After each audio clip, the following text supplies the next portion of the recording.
2005 Grey Cup Championship in the Calgary Stampeder home opener here at rain-soaked McMahon Stadium tonight.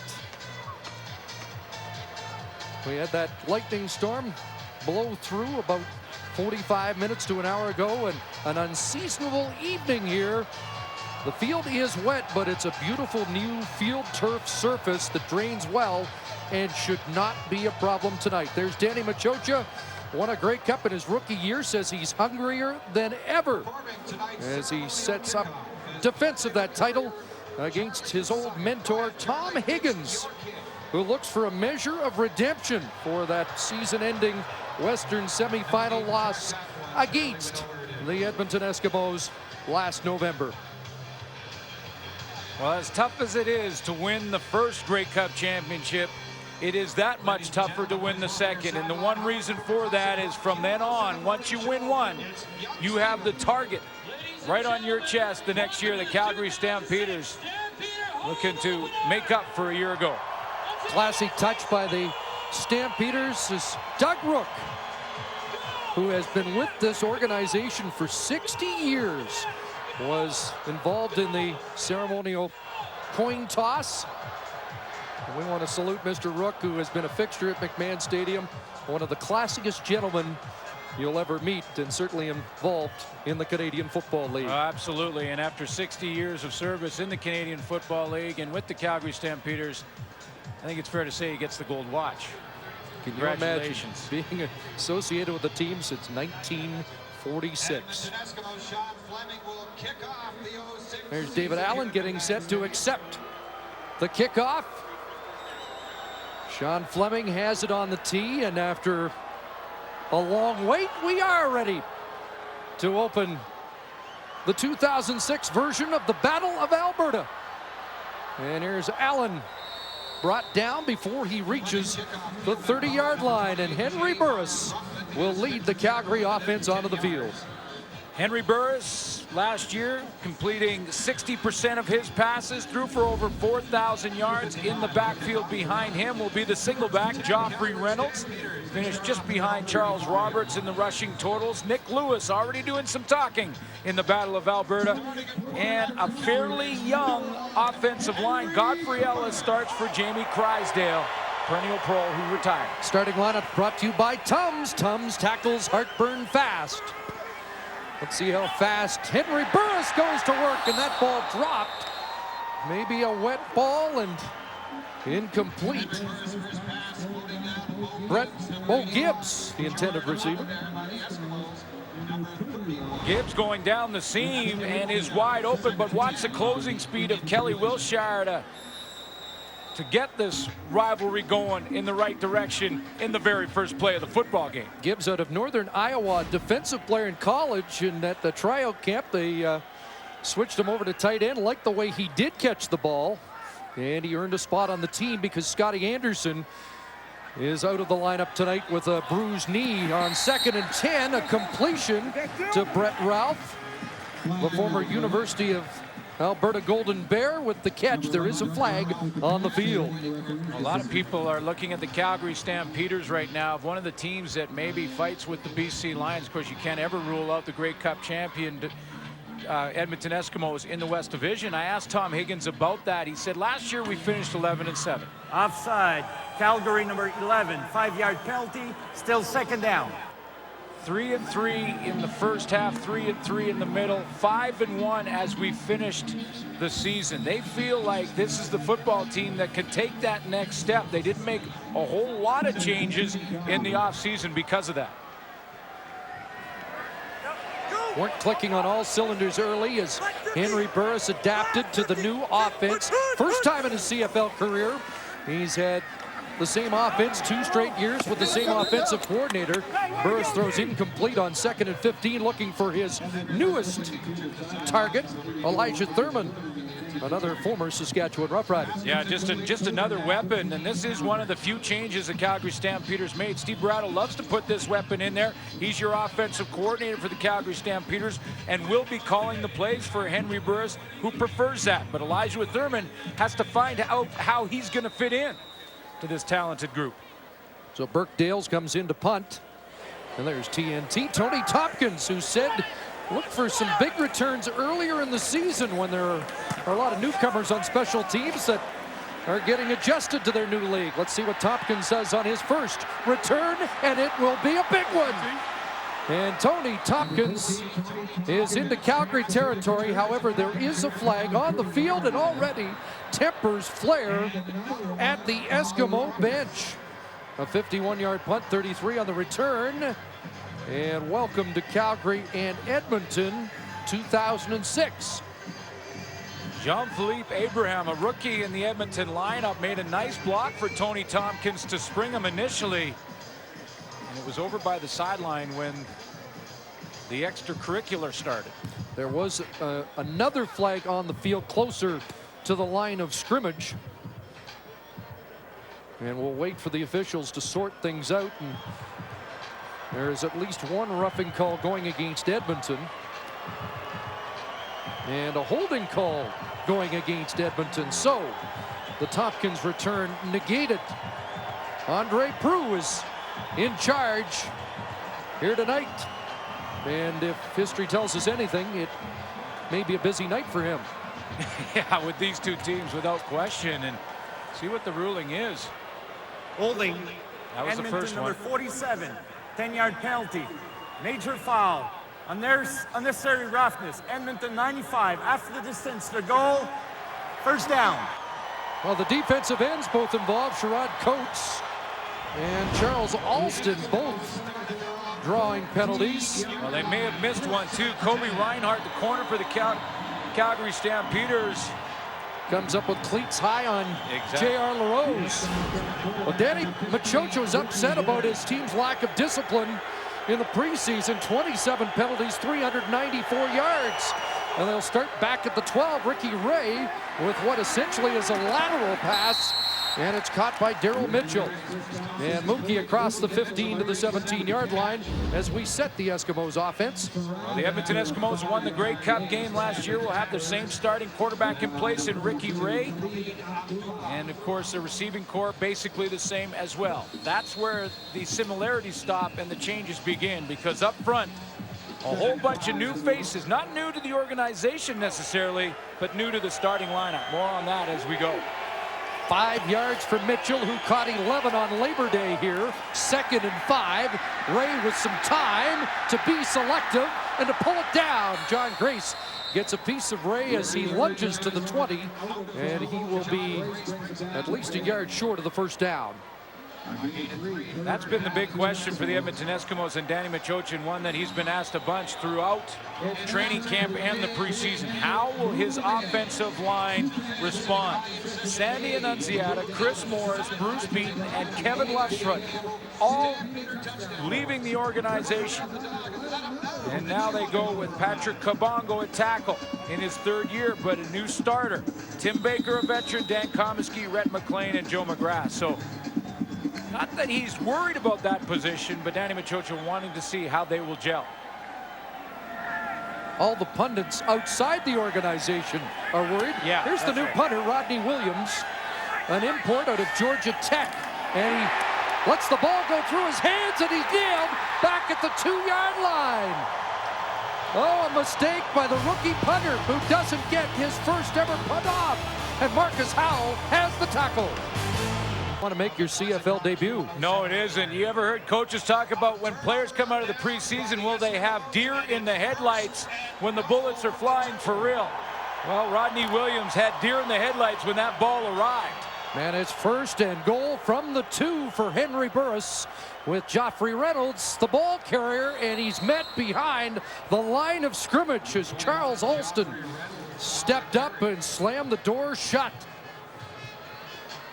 Lots of changes on defense for the Edmonton Eskimos from the team that won the Grey Cup a year ago. Charles Alston did play in that Grey Cup game along with Steve Charbonneau and Singor Mobley, but in the front 7, that's where it ends. Robert Brown over in a trade. Sherrod Coates will start for Joe Mumford. There's the changes in the linebacking core. Quincy Stewart in the middle for A.J. Gass in the secondary. Relatively the same. 2nd and goal from the 4 now into the end zone. A lunge for the ball. And does he have it? Touchdown, Nick Lewis. Well, we do have instant replay. And the Eskimos defenders now signaling to the bench that they want Danny Machocha to throw the challenge flag. You have to have possession of the football when you land. Nick Lewis has it there. It looks like it came out and was on the ground, and then he scooped it up as he's rolling along. Did he have complete possession on the way down? Danny Machocha has thrown the replay flag. Yes, he has. Now it looks like he went to recover.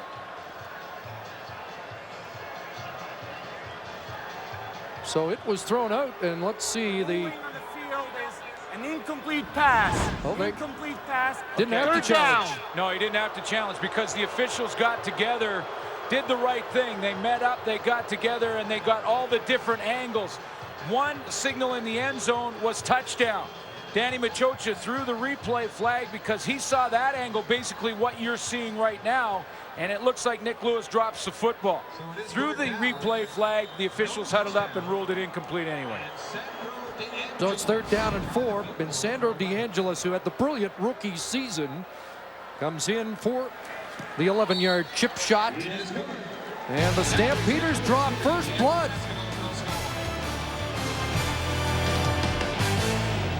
Three, and we join Heath Brown. Thank you very much, Chris. CFL Director of Football Operations Sean Coates was in direct contact with Environment Canada right at kickoff, and they informed him that this weather system should be moving over the stadium in about 20 minutes or so. It is raining lightly now, but there is no lightning in the skies directly over McMahon Stadium. If there was, there would be a suspension of play. Now, it has rained twice here for their Stampeders 2 home games, and this new field turf here at McMahon Stadium has passed this test with flying colors, field conditions unaffected. Boy, it is a beautiful artificial surface, and the players really enjoying it and feeling it may extend some careers and limit some of the injuries. There's Khalid Abdullah, we talked about in the pregame with the tackle on the kickoff, return by Tony Tompkins. The brother of Raheem Abdullah will start up there at the defensive end position. 8 sacks for Raheem Abdullah last year. There's the linebacking core right behind them. It's that 34 defense. Brian Clark, John Gray, Scott Coe, and Khalid Abdullah. On the outside for George White, who is ahead of schedule in his rehab. And there is your secondary. Trey Young established himself as a hitter from the safety position a year ago. At the 35, Ricky Ray. Handing off to Troy Davis. Little room on this short side. Davis dropped the football, and the Stampeders are signaling they're on it. Well, last year in the Western semifinal, it was 6 Calgary turnovers that did the Stampeders in. Have the Eskimos made their second turnover of this opening quarter. You know, and it didn't look like it was a turnover really caused by contact, at least not that much contact. There's the hit from behind Brian Clark, a linebacking core that last year generated 14 turnovers just amongst the 4 of them. Brian Clark creating a turnover right there. And it looks like Jermaine Chapman got on the football. So a rough beginning for Danny Machocha's Eskimos. And right back to work goes Henry Burris. They start at the Edmonton 44, Joffrey Reynolds, who was smothered in his first 2 starts last year against the Eskimos. He had 8 carries for 1 yard on Labor Day. In the rematch, 10 carries, 21 yards. Before the number 2 rusher in the CFL last year did enjoy a little success in the last 2 games, but he was one of the guys who felt the worst in the Western semifinal with 2 fumbles, despite his 83 yards rushing in the playoff game. Yeah, but this is a guy that, you know, this is a guy that's going to go after the title year in and year out because he's the entire package. 3 for Reynolds, 2nd and 7. A 6-pack of receivers for Burris. And there's Kenyon Rambo, hit by the safety Kelly Wiltshire. He'll be short of the first down at the 38. You know, clearly the football is affected right now by the rain. I mean, we've seen a couple of fumbles. It looks like Henry Burris is having problems throwing the football, getting it out there. That ball had a ton of wobble on it. And it's like interesting, Glenn, because it's a new football Yeah. with the seams sewn in, and it's supposed to be less slippery in these conditions. Exactly. That's, you know, and that was the whole idea, was to change it up. It used to be that those white stripes, those white circles around the corners, those were painted on and they were coming off in a little slick. They sew them in, and I'm not sure if it's affecting them. Newlywed Sandro DeAngelis attempting from 45 yards out. And DeAngelis misses to the left side. And a single point conceded by Tompkins. So Calgary ups their lead, but just by one. Not the start Danny Machocha was looking for, but it could have been a lot worse. Well, it could have. I mean, you're on the road, even though it's just down the road. Turn the ball over twice and only give up 4 points. You got to count that as a victory. Eskimos try to kickstart this offense. Davis has a little trouble getting the handle, but now he'll rumble across the 50 before he is cut down. Trey Young, the safety, with the tackle, as Edmonton tries to put it back on the rails after this shaky start. Yeah, it started with Rodney Williams, the punter, here this evening, who had one go right through his hands. He almost closed his eyes. Then Troy Davis, who is always sure-handed, allows that one to hit the turf, and he fumbles one on that little throw there. He had to catch it a couple times, but that had nothing to do with the football. He just took his eyes off it on the last play, ended up picking up pretty good yardage. Davis hit 299 yards catching the football a year ago, 15 on that catch, and now Ed Hervey is met by Kobe Reinhardt after a short gain in the flat. Chris, Edmonton fans watching this game that watch the Grey Cup must be looking at this team and going, wait a minute, who are these guys? I mean, Chris Morris, Bruce Beaton, Lefsrud, all gone. And how about this guy, the backup quarterback, and really one of the heroes from a year ago in Hamilton is Jason Moss this year, playing in Toronto earlier today. So tons of changes, most notably on that offensive line. How will they come together? A huge question. 2nd and 5, flag down, play doesn't get off, and we want to apologize. We understand we're having technical problems with our virtual first down line. Ricky Ray was looking at 2nd and 5, but they're going to be pushed back 5. And Procedure. Edmonton 63, 5-yard penalty, still 2nd down. Left tackle Joe McGrath. Yeah, and that's one of the guys that they're going to rely on. He's been in the organization 3 years, Joe McGrath, and then Dan Comiskey beside him, a 10-year veteran. That's not the issue. What the concern may be is Patrick Kabongo, who moved over when he came to Edmonton from the defensive side of the ball, is now playing offensive line and out there on the tackle. Hervey wide to the far side of the field. It's underneath for Davis again. Puts his head down, but is stopped at the Calgary 53-yard line, well short of the first down. And let's just see how early on in this game Patrick Kabongo is doing out here. Here he is. He's a big man out there at that right tackle position. Out on that island, he steps out nice. Here's one for Chris Schultz. Now, he does get his hands up in the face, which may be called a little more this year, but a pretty nice job of allowing Ricky Ray early on to get rid of that football. So cue Rodney Williams, who didn't get the first punt off. This one is sent downfield, and here's David Allen. Breaks one tackle. J.R. LaRose wrestles him down with some help. Midway through the first quarter, Calgary leads. Haven't been able to kick it into high gear so far. Halfway through the first quarter, Calgary with a first down at their 24-yard line, and Henry Burris going up top, and Copeland, the intended receiver. And good coverage provided there by Shannon Garrett, who was not forced into retirement by the loquacious slotbacks of the Calgary Stampeders. And there are some changes for the Calgary Stampeders. This one really hurts. Jamie Crysdale leaves the Calgary Stampeders after 13 great years, but here's a couple that will help. Elijah Thurman, and how about Danny McManus? You look at Danny McManus and what he may be able to do to help Henry Burris mature as a quarterback. 2nd and 10, and again the 6-shooter offense for Burris. He looks for Lewis, incomplete, and Reggie Durden has his eye on his first Eskimo interception, just over from the Montreal Alouettes.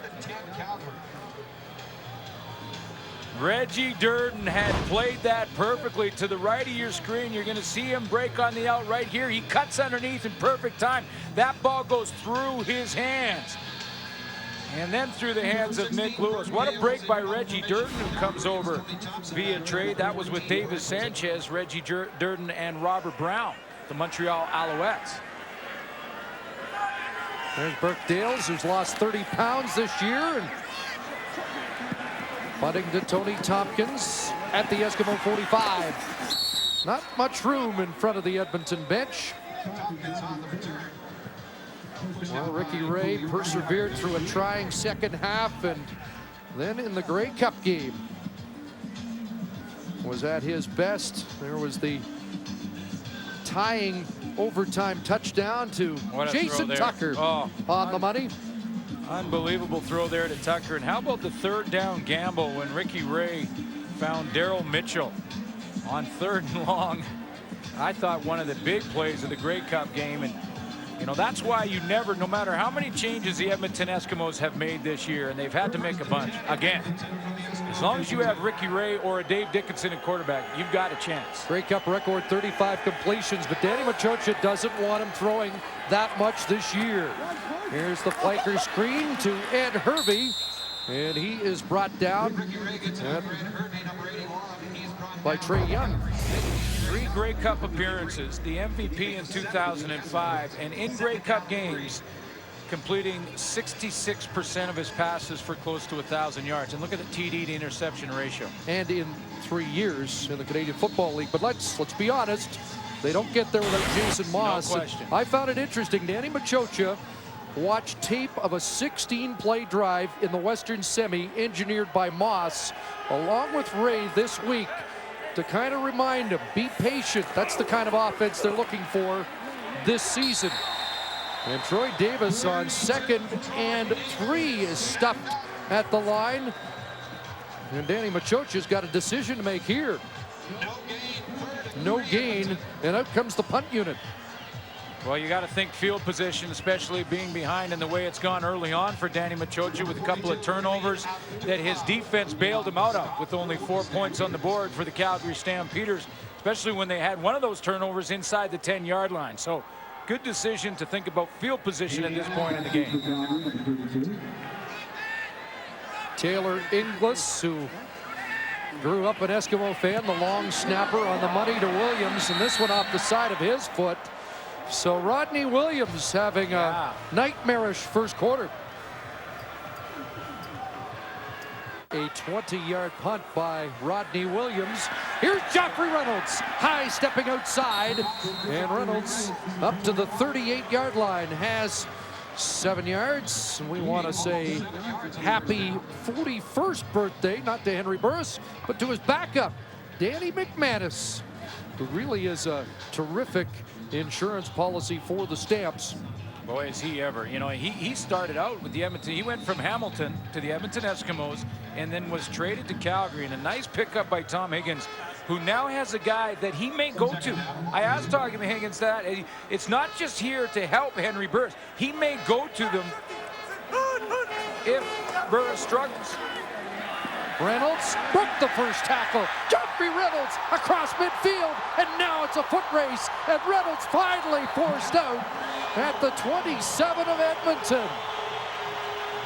I talked about Joffrey Reynolds being the complete package, and he shows a little bit of all of it in this run. He shows the great foot speed that he has when it comes to change of direction. Here he is back here. He's going to end up getting to this side of the formation and then bouncing back. Watch how he does that. That shows his quick feet. He's going to end up there. He goes to his left, breaks a tackle. That shows his strength. Now some speed, and watch the end of this. A little stiff arm to show his upper body strength as he picks up a couple extra yards. Finally forced out by the corner, Keo Craver, but it's a 45-yard romp by Joffrey Reynolds. And now Henry Burris pumped once and dumps it off. And Nick Lewis didn't look like he was ready for it. Incomplete. Well, and I think Singor Mobley may have distracted him Mobley was trying to cut to the football, and he sort of waved his arms in front and just was enough to distract Nick Lewis. Henry Burris tried to go deep, pulled it back, and there's Singor Mobley, and maybe even got a little piece of it. I think he did. Henry Burris looked like Steve Nash there, a point guard, faking one way and then Dishing the rock. dishing it another way. But he's off to another slow start, a traditional slow starter. We're trying to change that this year in a more comfortable offense for him. 2nd and 10, flushed. On the run throws, Brent Ralph drilled out. They'll give him the 15-yard line, and that will be a first down. Henry Burris was asked in the newspaper recently about the slow start last year and if he's worried about a slow start this year, and he gave him that big smile, and the quote in the paper was, "I think I've had a slow start to my career." But here's what's different for Henry Burris. This is the first time that in year 2 he has the same offensive coordinator in the same system. They started training camp so much further ahead this year than they did a year ago. They have a first down with less than 3 minutes to go in this opening quarter. A flag down, and that pass behind Jermaine Copeland, and more flags fly. Henry 9-6 as the starter last year. He missed action with a thumb injury against Edmonton in the Labor Day rematch at Commonwealth. And the reason they're so confident is that the finish, the 5-1 finish in the last 6 games of the season, and how Henry Burris started to really get some chemistry built up with Nick Lewis, Jermaine Copeland, and Kenyon Rambo, who joined the team late, but certainly made an impact down the stretch. Offside, Calgary. That penalty's declined. Holding, Calgary 64. 10-yard penalty, still first down. Right tackle Jeff Pilon, the culprit. So it will be 1st and 20. The other thing that he has to adjust to is Godfrey Ellis at center for the Calgary Stampeders. And in the preseason, Ellis had some problems with that shotgun snap. Yes, he did in both games. In fact, he was pulled briefly in one because of the errant snaps. There's Elijah Thurman, the only 1,000-yard receiver in the Saskatchewan arsenal last year, and signed as a free agent here to reunite with his old Rider quarterback.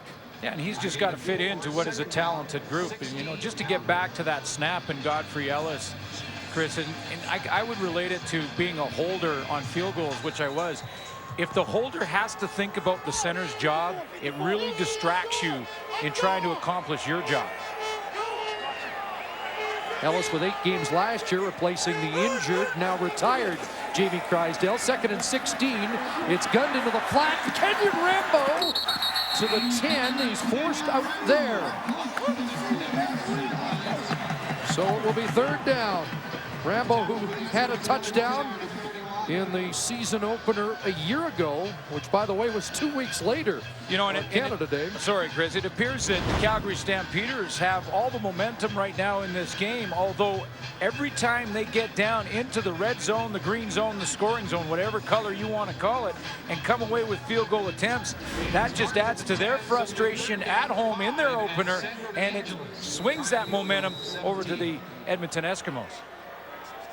So DeAngelis comes in to attempt his 3rd field goal of this opening quarter from 18 yards out. And he is good. So it's a converted touchdown lead for Tom Higgins' team, but they have squandered opportunities to score a major in this opening quarter. Well, we'll be in Winnipeg next Friday Night Football. Ricky Williams and the Toronto Argonauts off a season opening win this afternoon, and I think everybody was reasonably impressed with the Bombers' performance last night in Montreal, particularly a vastly improved defense. I thought they played well enough to win on the road in a tough place to win in Montreal. Full credit to the Alouettes. They came on when they had to in the last 6 minutes of that game, but that looks like a very different Winnipeg Blue Bomber team. Should be a good matchup, and of course we'll be watching closely to see if Damon Allen, who was hurt today, will be ready for that game. I want to mention Father's Day tomorrow, and Danny Machocha may have delivered one of the nicest Father's Day gifts. He sent his dad, who he consults with daily on the phone back in Montreal, sent his dad a 2005 Grey Cup ring. Nice. Not bad, huh? Tony Tompkins helped contribute to that championship. I think that kickoff return in the BC plays really switched the momentum when it looked like the Alouettes were taking control of the game. And here is the Eskimos' top rookie and special team player last year. Flag down, ball popped loose on the sidelines and out. Calgary arguing there are flags. And I don't think a Stampeder touched the football on its way out of bounds. No, and even if a Stampeder caused the fumble, they have to touch the football again before it goes out of bounds to take possession away from the Edmonton Eskimos. That's where it was punched out, but I agree, Chris. I don't think anyone got their hands on it. And John Grace was close. I think Khalid Abdullah was the man who punched the ball out of Tompkins' hands, but as you could see, no Stamp touched it. Ricky Ray has possession. However, there was a holding penalty against the Eskimos, and the ball marched back to the 21. Ray perfect so far, and that stat seems a little deceiving because we really haven't seen the Eskimos able to march the ball with any consistency in the opening quarter. No, and a whole bunch of turnovers haven't helped.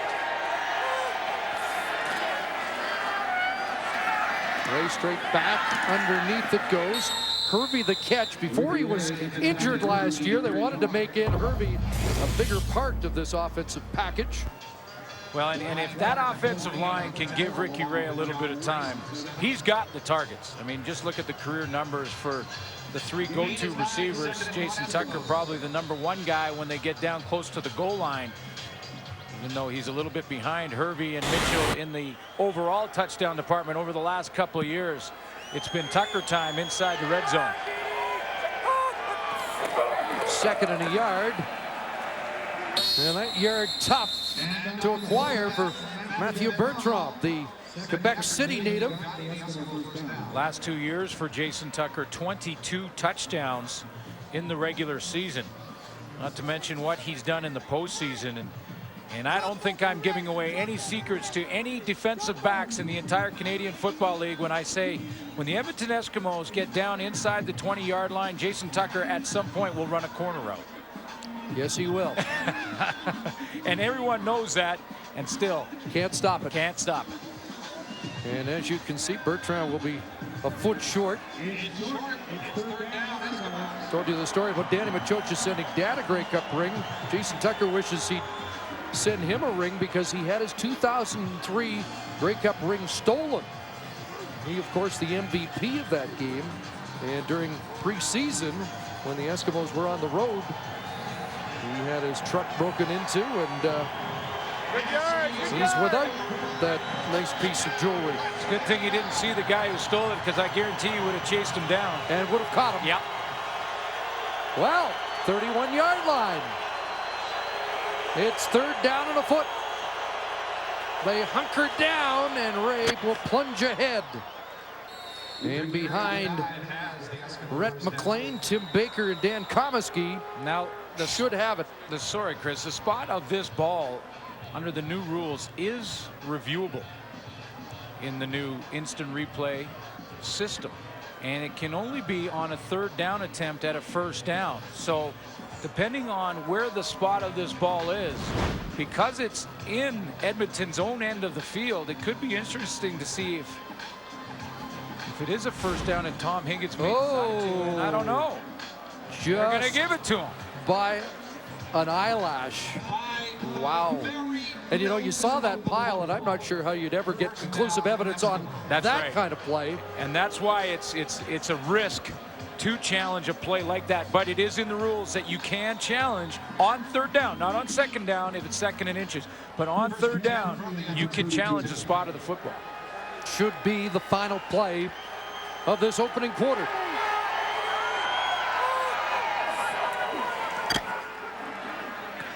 And in the flat, there's Hervey again.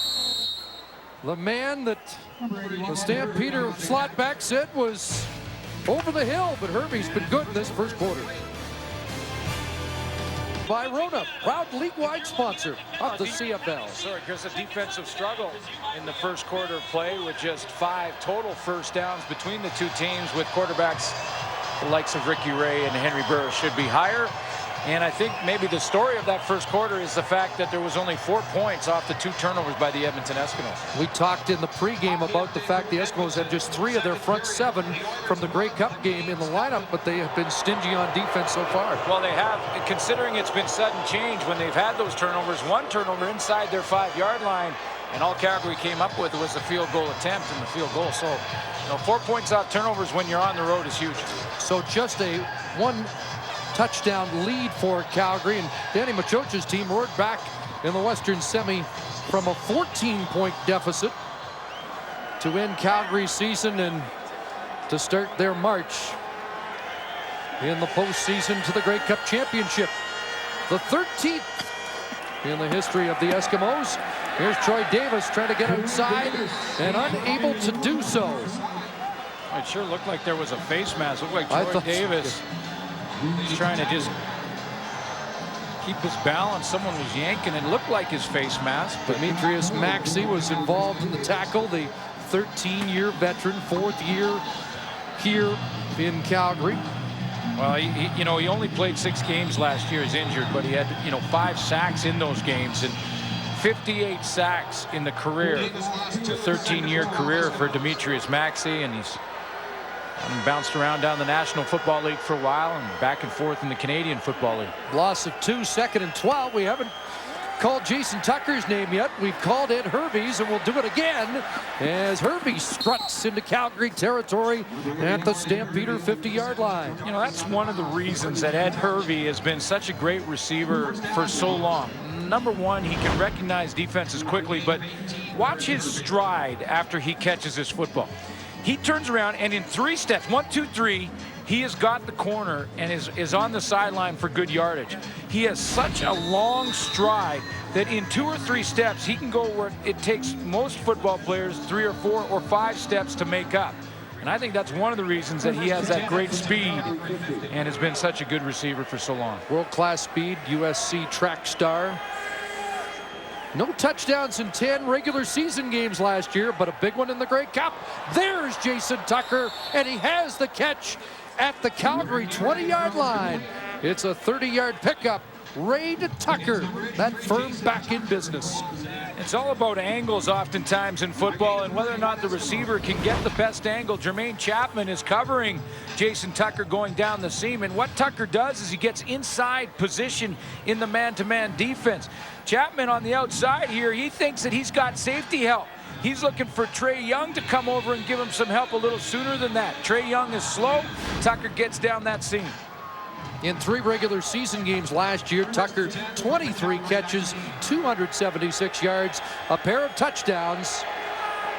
As Danny Machocha said, the bigger the game, the better he usually plays. Here's pressure, and Ray lost the football, and it looks like Brian Clark has got it, scooping it up away from Troy Davis. It's another Edmonton turnover.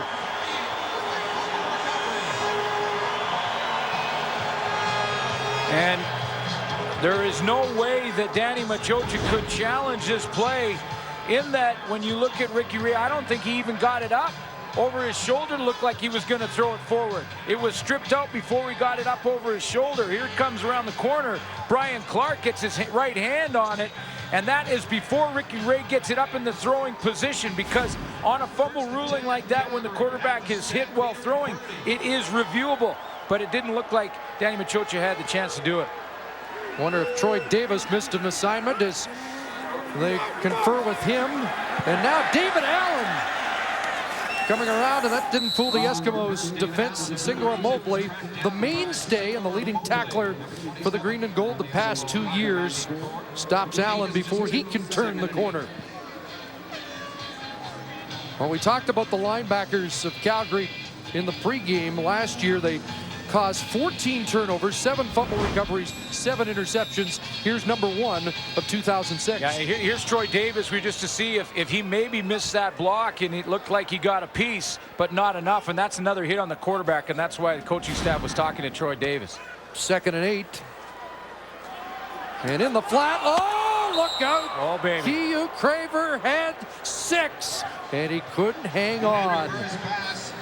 Oh, a touchdown written all over that, going the other way, and Burris is lucky to escape unscathed.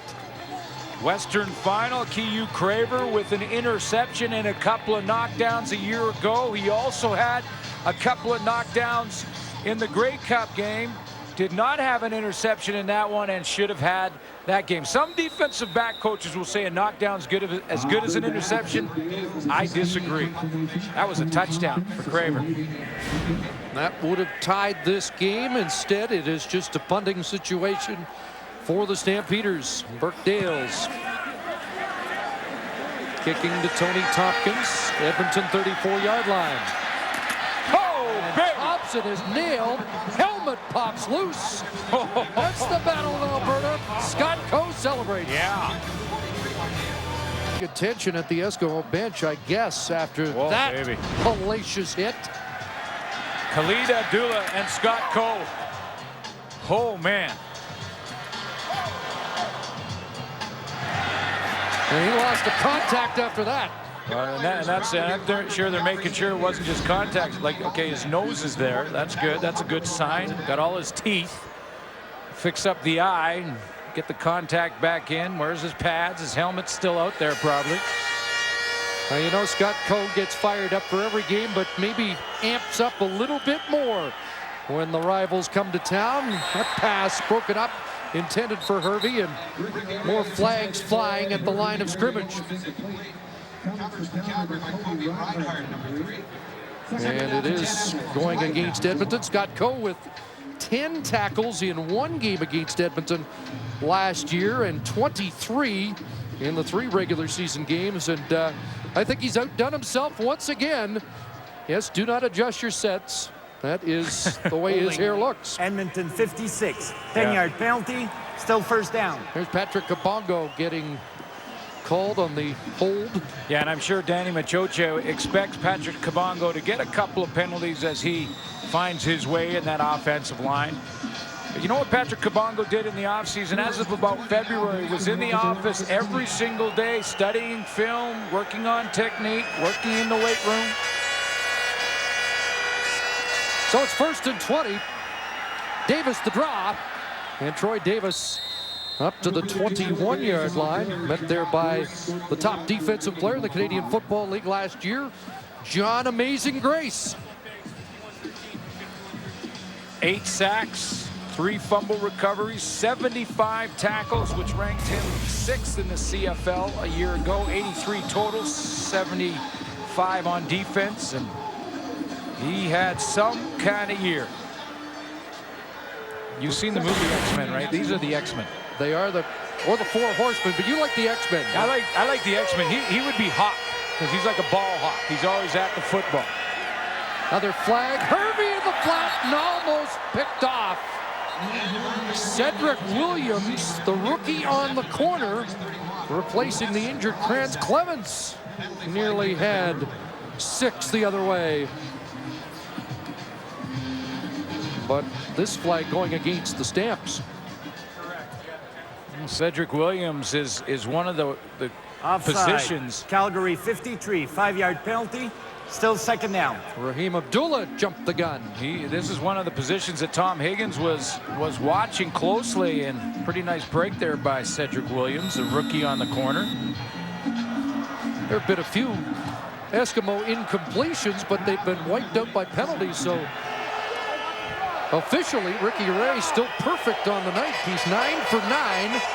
And looking at 2nd and 10, a safety blitz, Trey Young. And Ray got it away, but there is the first incompletion as the pressure was coming from the safety out of Montana, Trey Young.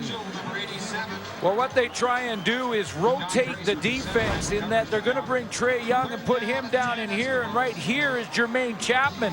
He rolls from the backside right back into here to the safety position and move Trae Young down. So while it looks like it's full safety blitz with man-to-man coverage, it's actually has a free safety in the middle. Trae Young gets there, puts the hit on Ricky Ray. But Ricky Ray had a safety in the middle, and it was Chapman. Here's Allen stepping up on another short Rodney Williams punt. His last was 22, and this one only 33 yards. Play $1 Million Touchdown to Win at Safeway. Get a bonus entry when you buy any participating product, including Nabob Coffee, Better Beans, Better Coffee. Shop at Safeway. Ingredients for life. Was better away from home, just 5-4 at McMahon last season. Joffrey Reynolds with the carry. He's game tackled. Interesting sidebar to this story is middle linebacker Quincy Stewart was a high school rival of Joffrey Reynolds, so they go way back. Well, if he, of course, Quincy Stewart replaces A.J. Gass in the middle, and they're not really sure exactly when the leader of that defense will be back. But Danny Machocha wanted to look at Quincy Stewart anyway because he just loves how active he is as a linebacker. He says, if you find the ball, 45 will be close by. Reynolds with 3, and it's 2nd and 7. Rush on.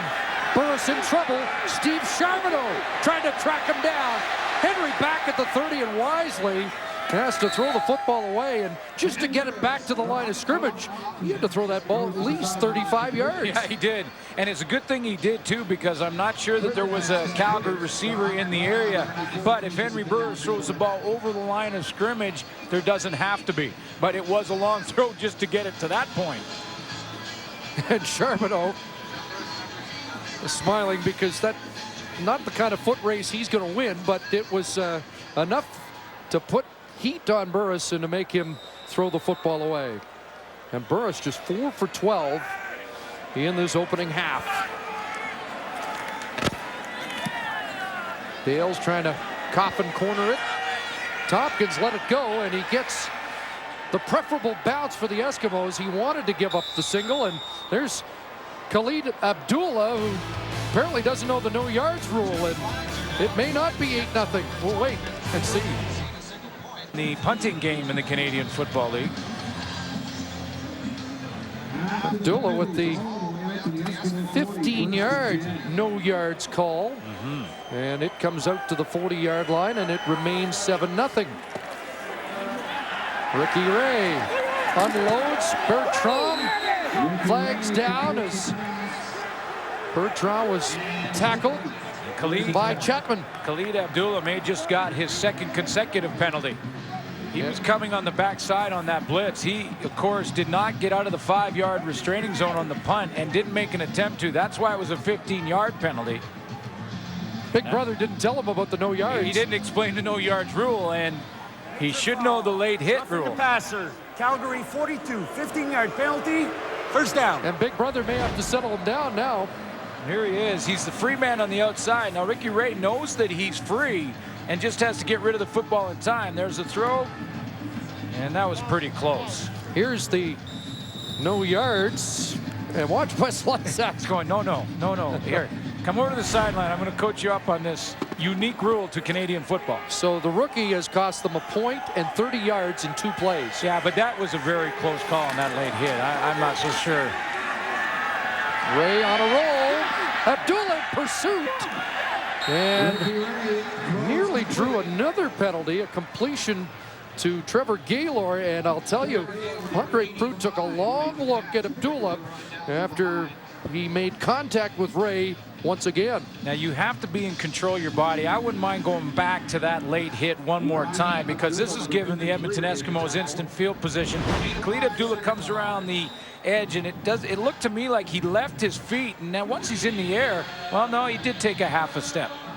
He slowed it down. I think the refs did get it right. It should say that he has made a positive impact in this game as well. Big hit on Tompkins, strip of the football, and he's been around it. all evening. Ricky Ray, Trevor Gaylor, and he overthrows Gaylor on the corner route by a stride.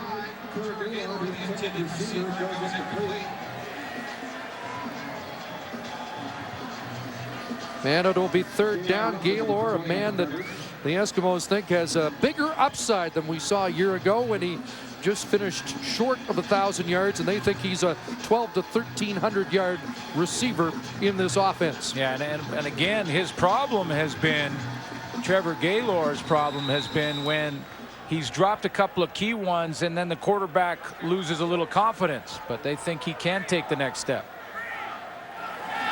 Rodney Williams going for the corner, and this is a better kick by Williams, who has struggled in the first half, but they're going to mark this one. It looks like inside the 5. And it's going to be around the 4-yard line. So a 40-yard kick into the corner, and Williams has his best punt of this game. And the chess match for field position is now advantage Edmonton, and really due to the 2 penalties for Khalid Abdullah. Let's join Heath Brown on the sidelines. Thank you very much, Chris. It was a night just like this last Thursday when the BC Lions came to town and dismantled the Stampeder Football Club in its final preseason game. Only 8,000 fans showed up, and Coach Tom Higgins told me he was quite happy that more didn't witness the debacle. Coach Higgins also said something very interesting to me as well yesterday at the media conference, that he was happy to see the last of Joe Montford in an Edmonton Eskimos uniform, and I imagine that all CFL coaches and quarterbacks are happy about that. Henry Burris among them. Burris hooking up with David Allen for a gain to the 10-yard line, 6-yard pickup.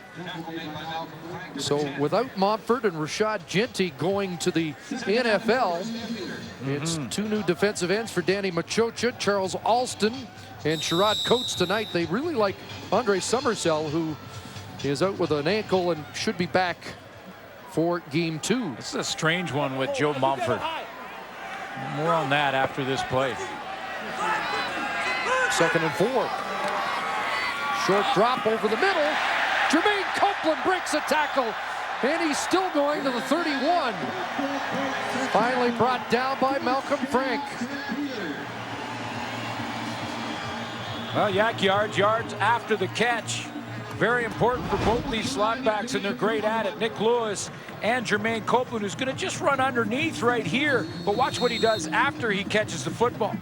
There's the catch, broken tackle there, and then a little bounce to the outside for a couple more yards. 21 for Copeland. That's a big first down as Calgary was starting at their 4-yard line. Less than 5 to go. Copeland, that's a terrific catch. Reached behind. He was all hounded by Reggie Durden, but somehow came up with a football and has an 8-yard catch. Well, he just won the battle there in this great team game. The ultimate team game often just comes down to these one-on-one battles. Reggie Durden is in great position. In fact, has both hands. He took it out of Reggie Durden's hands. Yeah, he has both hands on the ball, and Copeland just took it away. Now he's got to be careful not to get a taunting call to spike the ball right by Durden. I was just saying hi to an old teammate. You want to think they ran that play a ton of times in practice in Montreal camp. Copeland, the number 8 receiver in yardage last year. His slot back mate, Nick Lewis, number 2. But Copeland had a very quiet second half of the season. Reynolds on 2nd and 2 is stuffed, drilled back. Quincy Stewart, the middle linebacker, hooks up with his old high school rival. I want to get back to that Montford thought just for a moment. And you know, when you think about Joe Montford and his tremendous career and what he did for the Canadian Football League and how dominant he was throughout his career, just, you hope that he finds a home somewhere. But 8 coaches, 8 very intelligent football minds across the CFL got to be saying something. And they're saying right now that Joe Montford is not going to play on their football teams. And that may mean that this great Hall of Fame career is over. Tough decision for Danny Machocha. He's going with Sherrod Coates for now to fill in at that defensive end position and see how he does. The rookie for the Edmonton Eskimos. But, personally, I'd love to see Joe Montford come back. But all of 8 coaches can't be wrong either. Joe Montford was good for the Canadian Football League. Yeah. And you wonder if the situation will change as the year progresses. Injuries somewhere might open a spot, but you know, Joe Montford has the credentials that you'd think would have him in somebody's camp already. 3rd and over a yard with less than 4 minutes to go in the half, and Tom Higgins not in a gambling mood. So Dales will punt the football away. And this is Daryl Mitchell on the return up to the 39-yard line. Well, we mentioned Tony Tompkins and one of the plays of the Grey Cup game that helped Edmonton win its 13th Grey Cup championship. Yeah, and what a play it was. You talked about it, Chris, that it was probably one of the turning points, if not the turning point, to give Edmonton the momentum. And, you know, throughout the years, I've enjoyed that a lot of people have said that the '89 Grey Cup goes down as one of the best, but I have to defer, I think, because last year's Grey Cup was tough to match. I mean, that was some kind of exciting game for our championship. Well, we could say last year was the best overtime Grey Cup game. Okay.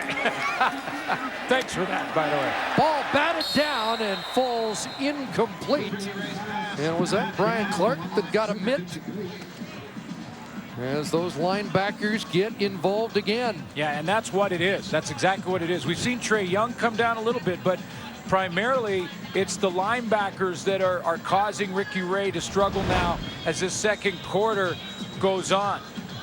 Right in here, you see Brian Clark, and he's going to get pressure as he comes sort of in a secondary rush position. And Ricky Ray is having to try and get it to his first or second read. He can't go to 3 or 4. He had 8 knockdowns a year ago. 2nd and 10. Ray rolling. And throws it to Andrew Nowacki with a catch at the 50. And he's going to have a first down. Nowacki, a guy that doesn't make many catches, but does make catches in heavy traffic. We'll be back. About 40 minutes. And you don't usually delay games for weather, but lightning is the exception. 1st and 10. And Ray off the back foot. Taylor thought he had a catch. It's incomplete on the one hop. You know, with this new field, one of the things that can help officials in ruling on a play like this is whether or not that black rubber jumps up off the turf as it bounces. And you could see there, as the ball skips off the ground, the black rubber comes up out of that turf. And that's just a tool for the officials to take a look and say, oh yeah, no, that touched. There's all those little black pellets that are basically just rubber that is ground and crushed up. Really a beautiful field, and it just blends right into the natural grass on the outside of the field. There's a completion. Jason Tucker with a catch, and they're going to mark him at the 50-yard line and a yard or 2 short of the first down in Calgary territory.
No touchdown passes, and here we are with the Eskimos not yet on the board with less than 3 minutes to play, first half. That has to be the concern. That has to be what Danny Machocha is worried about. On the upside for the Edmonton Eskimos, you know, to be down at this point 7-0. This could easily be 21-7 if there's an interception along the way for Edmonton. 21-7 Calgary if they take advantage of the early turnovers. Well, they are going for it. It's third and a full yard. Davis the lone setback. Ray will plunge ahead. Remember the earlier sneak with less than a yard necessary, and they got it by a hair. This time a better surge from that offensive line. And Andre Prue moves the sticks.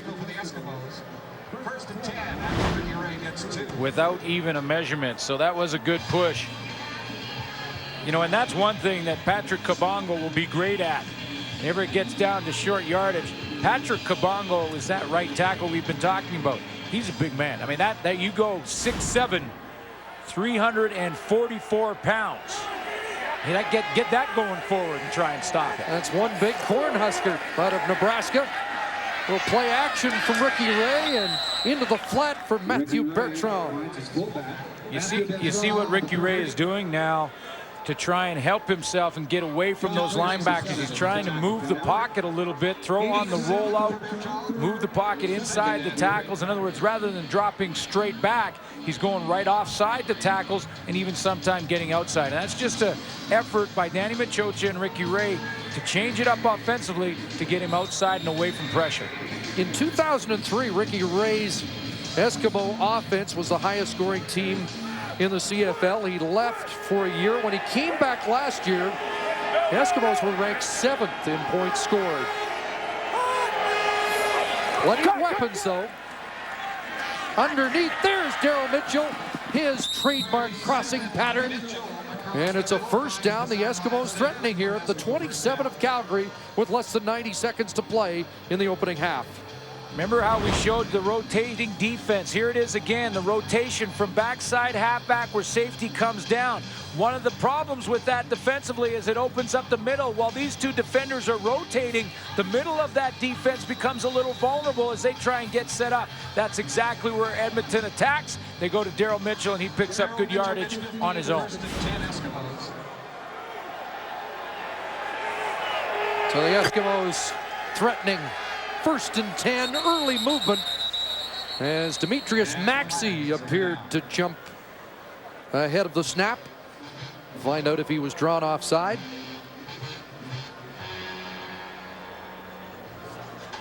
Maxey talked a lot late in the year about wanting his stamps. Calgary 91, 5-yard penalty, still first down. To win the sack title, and they ended up tied with their arch rivals.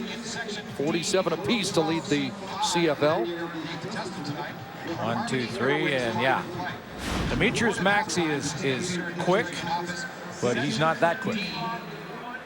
He was pressured in camp. Latrell Bryant, a backup tonight, made some noise on that defensive line, the young legs, but D-Max hangs in for a 13th year. The Calgary Stampeders going to go into the locker room at halftime here, shaking their head, saying, guys, we had 3 quick turnovers that we didn't capitalize on. If Edmonton can finish this drive off, a tie ball game, and probably shouldn't be. Playbook open, 1st and 5. They go inside, trap, Troy Davis. A first down as he goes to the 12. Dragged down by John Grace. Tim Baker does a nice job at the point of attack in the offensive line. Watch how he's going to just right here in your screen. He's going to open it up very nicely for Troy Davis. He gets out there on Scott Coe right there. That opens up a nice hole for Davis. So that relatively new offensive line starting to get going. Quiet night for Davis so far. 1st and 10. Play action. Ray into the end zone. Daryl Mitchell touchdown, but a flag is down. And the Stamps are all signaling holding Edmonton. Well, that play took quite a while to develop, and usually when it does, and your quarterback is standing there for all that time, it would indicate holding. But But Stamps were wishful thinking, as apparently it is going against the Stampeders. Illegal contact on the receiver, Calgary 56. That penalty's declined. Touchdown. Scott Coe. Yeah. And it is an Edmonton touchdown for Daryl Mitchell. Well, you saw Raheem Abdul. They jumped up, and did Sheldon Napustek, and they jumped up right here. But hold it right about here, guys. Look at this. There's the penalty. You're going to see Troy Davis try and get out of the backfield, and he is tackled right there by Scott Coe.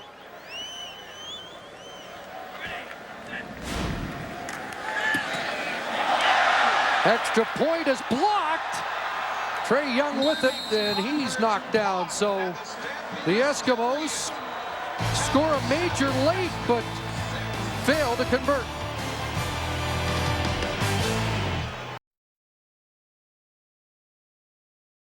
Touchdown catch by Daryl Mitchell as he climbs the ladder all the time in touchdown receptions. Watch this guy right here. That's Jermaine Chapman. Keep going with it, guys. As watch out, Daryl Mitchell now comes to hold it here again. There's Daryl Mitchell. Remember, we talked about that rotating defense. Chapman doesn't rotate back enough. He gets too shallow and too far to the short side of the field, and Daryl Mitchell takes advantage of the busted coverage. Couple of receptions for Mitchell on the scoring drive, and wide open behind Jermaine Chapman. The 89th career touchdown reception for Daryl Mitchell.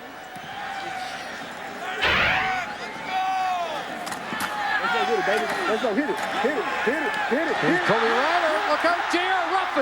Ruffin upended as he crossed midfield. Sean Fleming had to make the tackle. However, there is a flag back at the Calgary 42-yard line. Ruffin, who earned a spot in the defensive backfield and will return kicks behind Gary Allen this year. And they love his speed, and we got a taste of it there. 52 seconds remaining in this first half, and we'll see how Henry Burris handles. Holding Calgary 93. 10-yard penalty. First down. So it comes back on the holding call. 93 would be Terrence Patrick. Yeah, I think it was David Allen, and just a number mistake there. David Allen, you can see the hold right at the point of attack, and that's one you got to call. 52 seconds to play. Ball at the Calgary 30.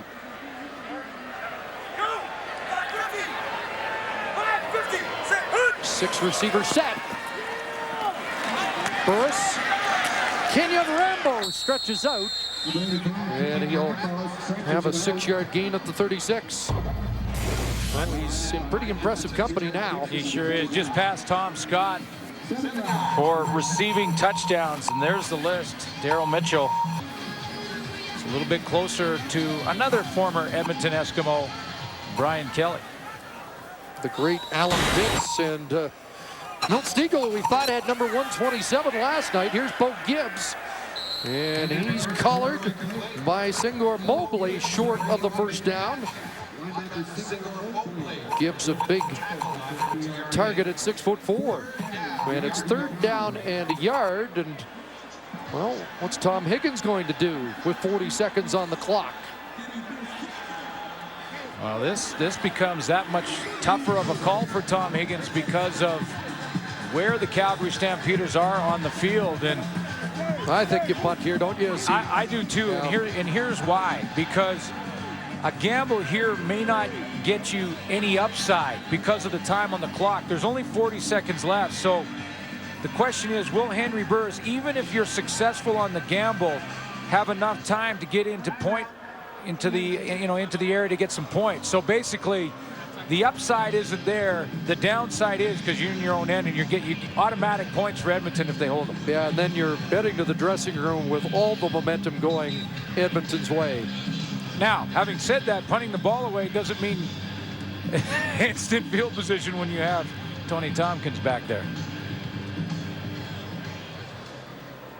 Talked to Anthony Calvillo a couple of days ago, though, and he mentioned Tracy Ham's message to him used to be, punting can be an offensive play, and it's not always a bad thing. And I think as you've weighed the pros and cons, that this is the right thing to do until Tompkins returns it 80 yards for a touchdown. Well, it won't be Tompkins. It will be Mitchell. And he is met by Khalid Abdullah at the Edmonton 40-yard line with 30 seconds on the clock in the first half. You know, just in case you're wondering what happened to Sean Fleming on that extra point, let's take a look. First of all, it just looks like he was watching too much of the World Cup and tried to put one in the lower corner. But upon further review, look at the hold. The ball slips off the tee and is basically sideways. Jason Johnson, the holder. The new holder. The new holder, and that one slid down onto the grass, and that's why Sean Fleming had the field goal blocked. It wasn't really blocked. It hit his lineman in the back. So the punter drops a snap from center. The holder doesn't pin properly, and it has cost Edmonton in this first half.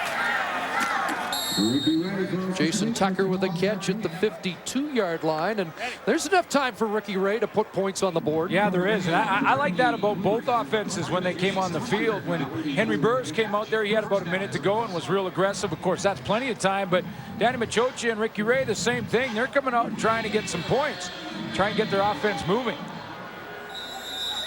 No huddle, clock runs. 5 receivers out. Ray goes wide side and wide open, and Hervey gets the first down and gets out of bounds. 16 seconds remain. Now Jason Johnson gets to think about that botched hold as the Edmonton Eskimos get into field goal range, and he has to go back. And I've been there. And believe me, they can tell you all they want that, no, I let that one go. I had a short memory. But that sits back there, and you think, okay, I gotta make sure I focus. Because you only have about 1.8 to 2 seconds from the time it's snapped to the time it's kicked. Fleming's longest last year, 48. Right now, it would be 54 yards. Quick hitter inside. And again, Hervey down to the 38, so they are in Fleming range now. And Ed Hervey has answered the criticism of Mr. Lewis and Mr. Copeland in this first half. I think Ed Hervey could still play receiver in this league, and I don't think I require a psychiatrist. No. You might argue that. Well, not about Ed Hervey, I don't argue about, but the other part, well, yeah. But this is, again, to remind the fans, Nick Lewis, last couple of days on the radio, said that if you think Ed Hervey is a good football player, I'll be your psychiatrist. And Ed Hervey said he must be jealous that he doesn't have a ring to show for his play. 46-yard attempt for Fleming. Let's see if Johnson holds better. And this one's going to miss and will be brought out by Ruffin. And he does get it out, stopped by Mike Bradley on the final play of the opening half, and the miss and the return by Ruffin preserves a 1-point lead at the half for the Calgary Stampeders.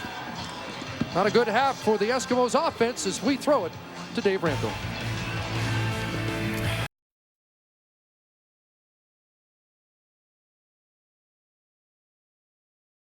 The number on the scoreboard is the most important. As you can see, the last stretch of the regular season last year, this team struggled getting it in the end zone, and it took till the final minute here in the opening half. Yeah, and give some credit to the linebacking core and the front seven of the Calgary Stampeders, who, at least in the first quarter, all over Ricky Ray, and then Ricky Ray got them some things going, and some of that yardage, or a lot of that yardage, in the second quarter. So for Ray, his last touchdown pass in the regular season prior to tonight was in week 13 of last year.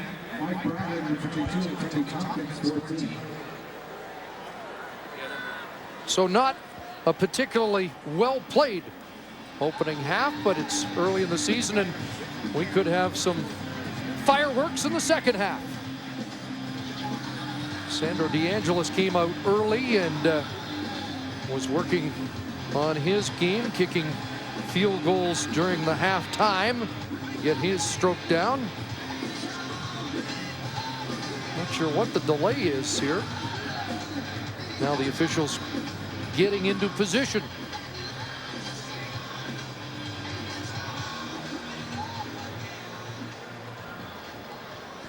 And I think Andre Proulx set to go.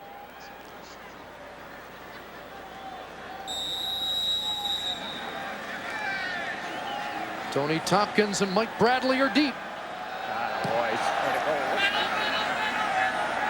And it will be Bradley.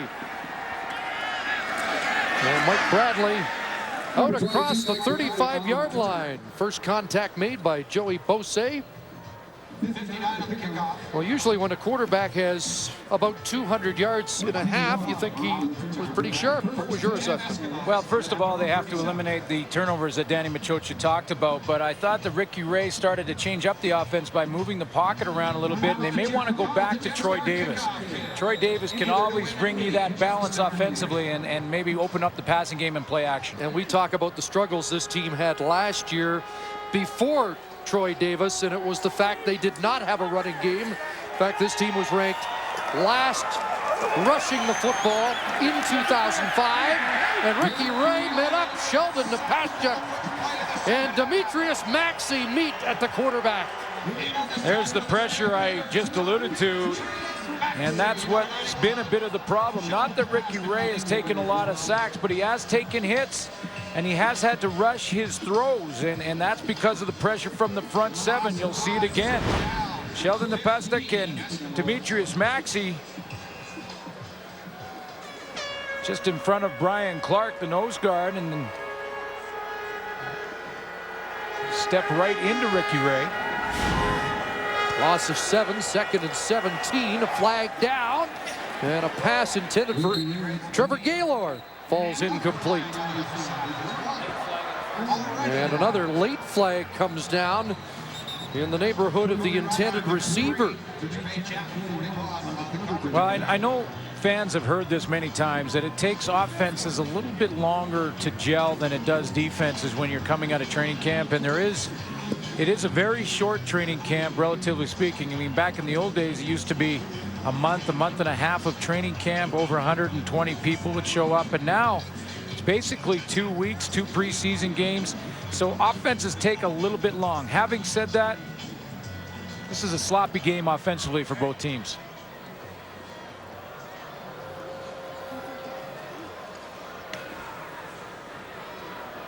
Offside. Edmonton 83. Illegal contact. Calgary number 3. The difference is 5 yards. It will be still second down. Kobe Reinhardt with the illegal contact. Jason Tucker was offside. And it will be 2nd and 11. And there's the contact. The reason that was called illegal contact is because the ball was not catchable. Ray with time and a receiver at midfield, and it is Hervey with another catch. He's been the prime target so far tonight. One of the points of emphasis for the officials and all of the head coaches in the offseason was pass interference and illegal contact, and you can see the ball in the air here, and when the ball is in the air, normally a call would be pass interference, and Edmonton fans may be wondering why that wasn't pass interference with the ball in the air. But what they talked about now is if the ball is not catchable, then the penalty becomes illegal contact, not pass interference. 4th catch for Hervey, 36 yards on the night. First down at the Edmonton 52. Play action, and now Davis on the screen. And Troy Davis slipped on his own, and he's downed at the Calgary 52-yard line. Gain of 6 for Davis. Well, this is one way, Chris, to use Troy Davis in there, and I want to show you how this guy right here, Brian Clark, saves the day for the Calgary Stampeders by his angle. Troy Davis just going to sneak out. He chips that block. Now he's coming out of the backfield now. Hold it right there, guys. You see Brian Clark right there, how he flashed to the right. That made Davis cut back to his right, and when he did, he slipped. 2nd and 4.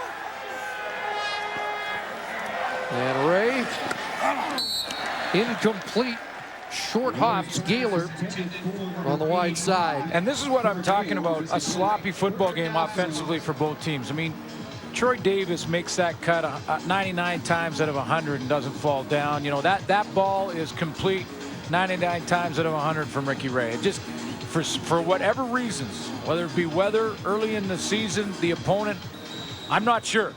But right now, both offenses just look sloppy.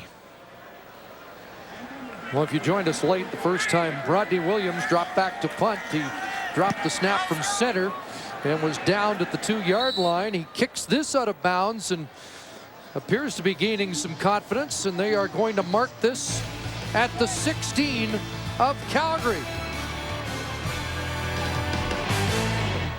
Welcome back to McMahon Stadium. Once again, we want to apologize for the problems we're having with our virtual first down line tonight.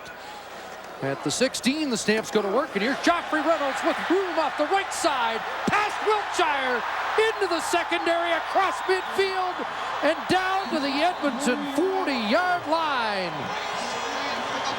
54 yards for Joffrey Reynolds.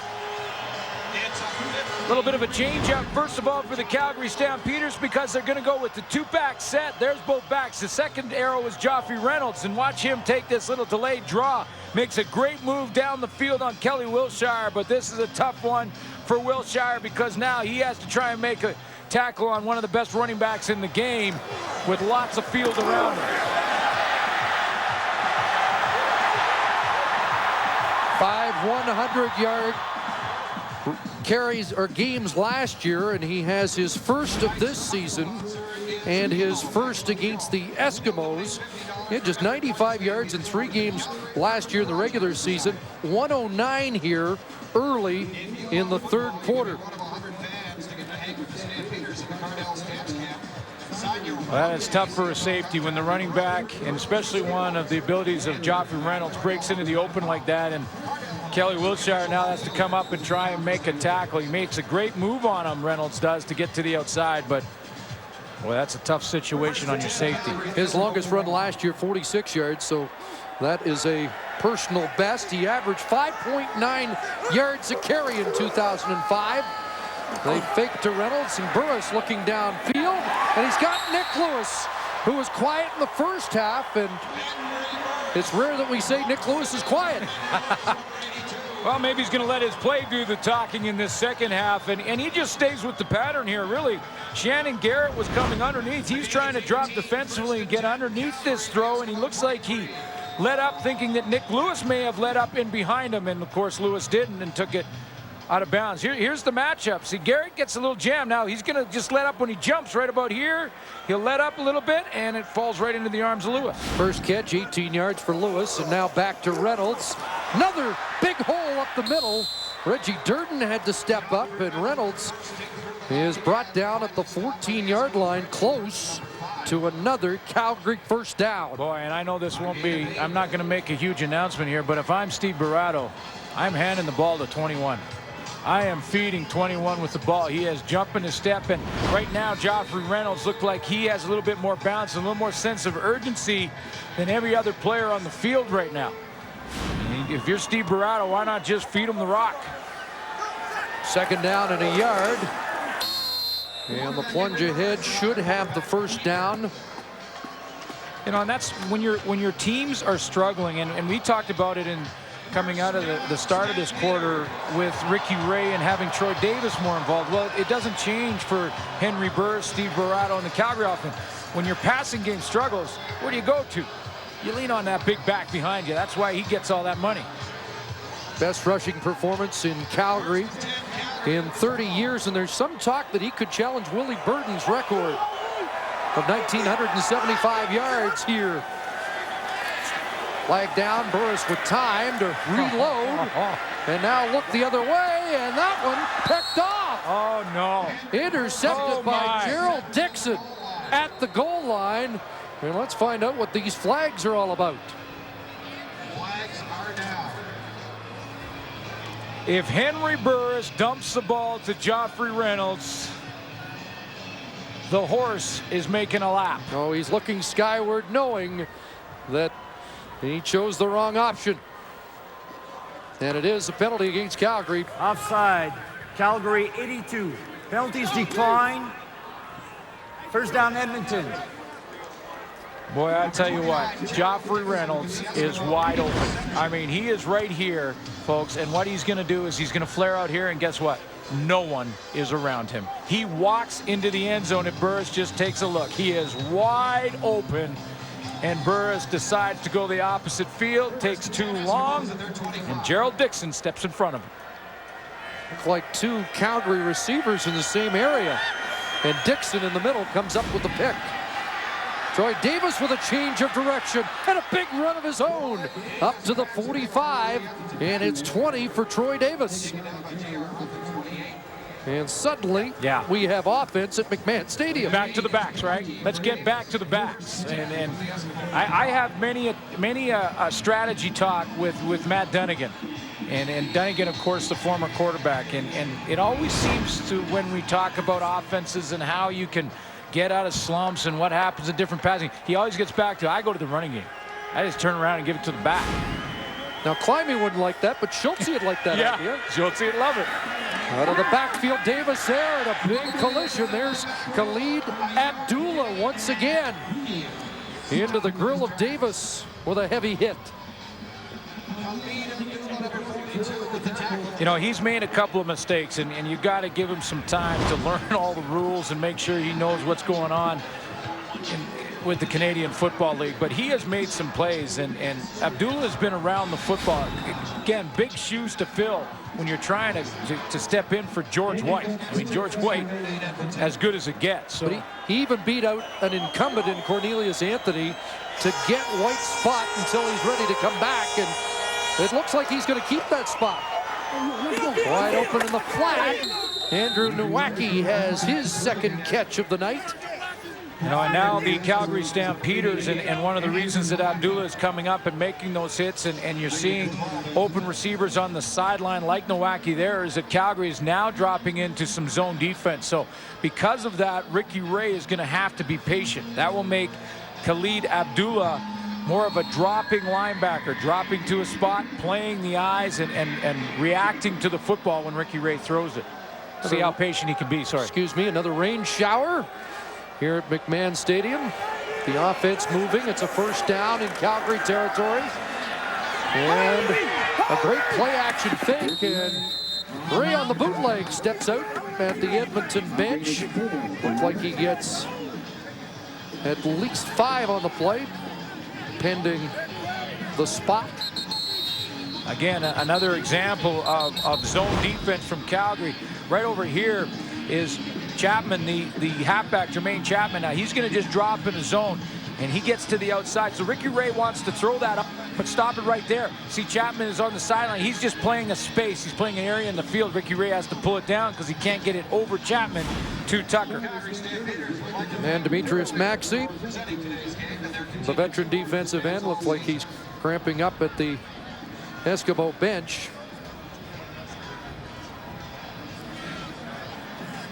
And Ladero Bryant will likely have to come in. Got a timeout on the field. Less than 7 minutes to play. Third quarter at McMahon. Remember last night, Doug Barry alphabetically. That's why Winnipeg was ranked 4th in the preseason polls in the East. How about Timothy Strickland? 4 sacks. He's leading the race this year by himself. 2nd and 6. The skies have opened up here, and Ricky Ray trying to open up the offense, but that pass falls incomplete. See who was covering on the play there, Chris, was Joey Bose, and Joey Bose is going to be asked to do some different things in the defense this year. Last year he was the starting halfback for the Calgary Stampeders, and when they looked at the film, they felt that offenses and started to self-scout in the offseason. They felt that offenses were going after Joey Bose a little bit. Maybe his one-on-one skills weren't quite there, but they can't take him off the field because he's such a great player. Oh, Inglis high snap through the hands, and now a little soccer from Williams, who broke one tackle but is wrestled down. And for the second time tonight, the punter unable to get a punt off for Danny Machoch's Eskimos. One draw with Italy. So after the miscue, Calgary takes over. Back to Joffrey Reynolds. Left side, more running room. And Reynolds broke a tackle down to the 30-yard line, padding his impressive stats. The Edmonton Eskimos are down by a point, but probably shouldn't be, because it's been this kind of night for the Eskimos on special teams. Rodney Williams with his second fumble, a catchable ball. Danny Machocha can't believe his eyes. Yes, it's raining. You've got to handle that football. 12 for Reynolds, a first down at the Edmonton 30, a 6-receiver package. Burris in trouble, and down he goes. Dropped by Rob Brown, returning to the Edmonton Eskimos. First 4 years of his career in Edmonton, the next 4 in Montreal, and Rob Brown back. A much-needed sack there to even up the Purolator totals on the night. Boy, and you have to, you know, the Medal of Honor for the Edmonton Eskimo defense, who continue to just sort of bounce back after their offense or special teams hands the ball in perfect or good position for the Calgary Stampeders, and they continue to struggle. Now Burris has another down to do something with it, but that Edmonton defense keeps making plays. A couple of new fathers involved, Brown and Burris, who will both celebrate their first Father's Day tomorrow as proud dads. 2nd and 16. Brett Ralph a catch. Back to the original line of scrimmage, and not much more with Gerald Dixon and Malcolm Frank in the neighborhood. So once again, the Stamps really not making Edmonton pay for their mistakes. No, you know, again, the Edmonton Eskimos have to feel good about the play of their defense, but that's about it right now. Both teams' offense is struggling. Yes, the weather and the conditions are a factor. And Tom, Coach, in our conversation, he talked about maybe going to the bullpen if he had to. And you wonder about Danny McManus.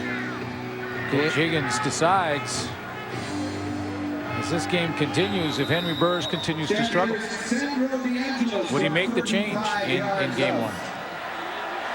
36-yard attempt for DeAngelis. 2 for 3 so far. And in the wet conditions, nails it to add to Calgary's lead. 10-6 at McMahon. Here in the third quarter of this defensive struggle, Ricky Ray, Troy Davis. And Davis up to the 42-yard line with 7 on that first down play. So the Eskimos have hung around in the opening game of their defense of the Grey Cup. Just one team has repeated as Grey Cup champions in the last 24 years, the Toronto Argonauts.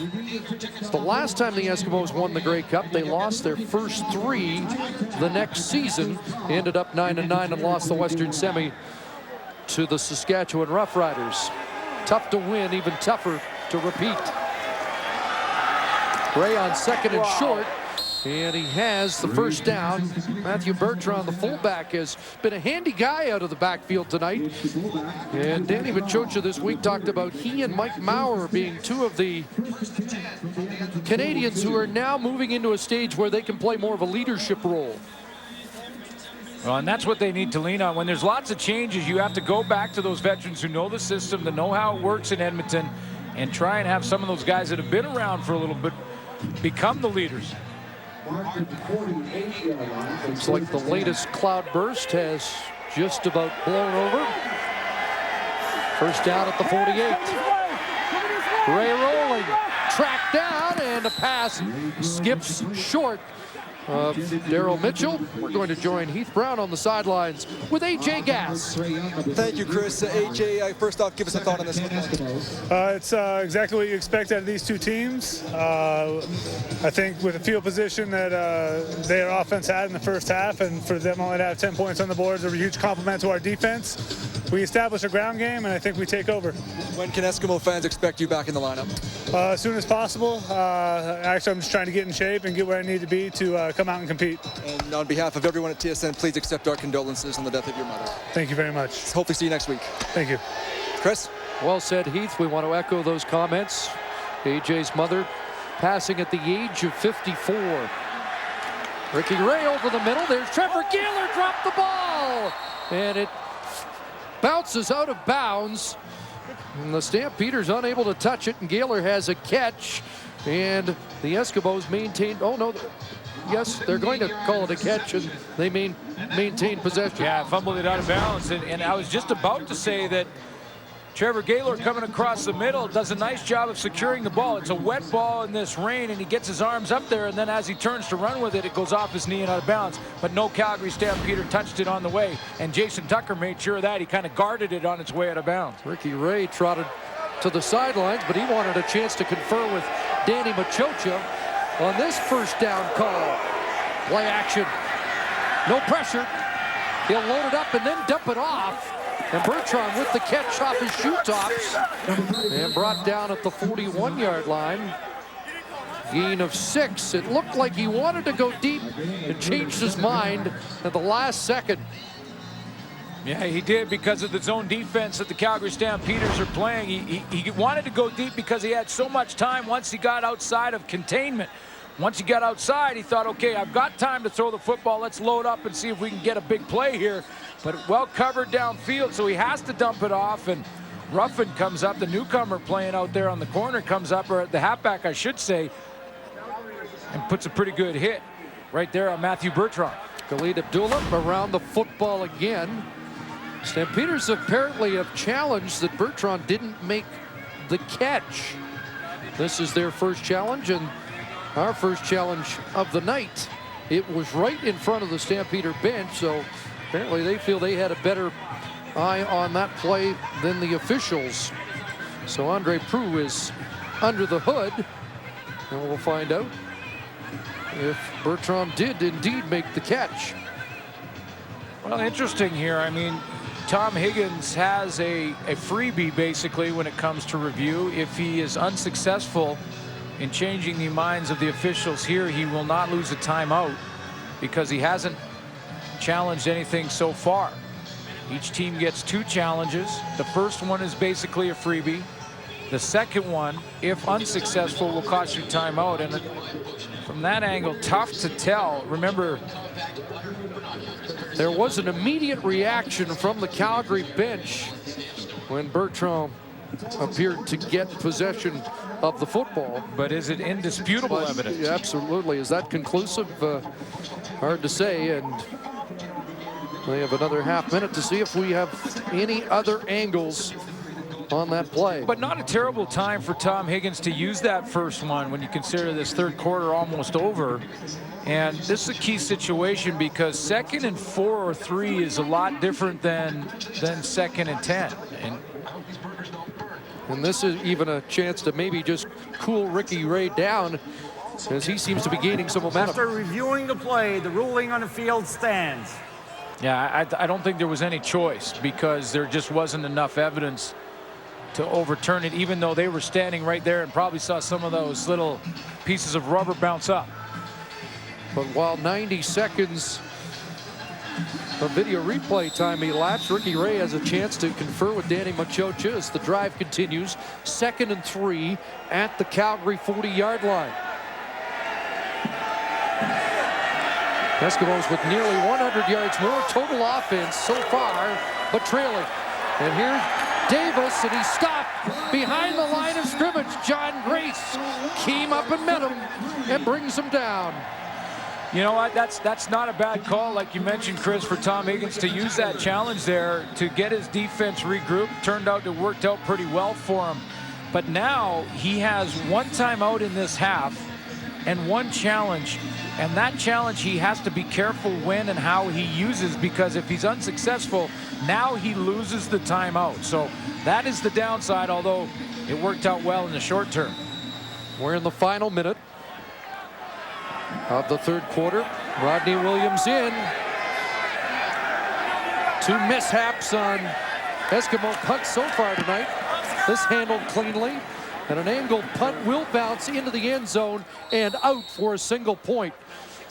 So it is now a 3-point Calgary lead. And Williams would have preferred to have kicked that one out inside the 10, but not inside the end zone. Well, catch the final round of the U.S. Open on TSN tomorrow, noon Eastern, 9 o'clock Pacific time.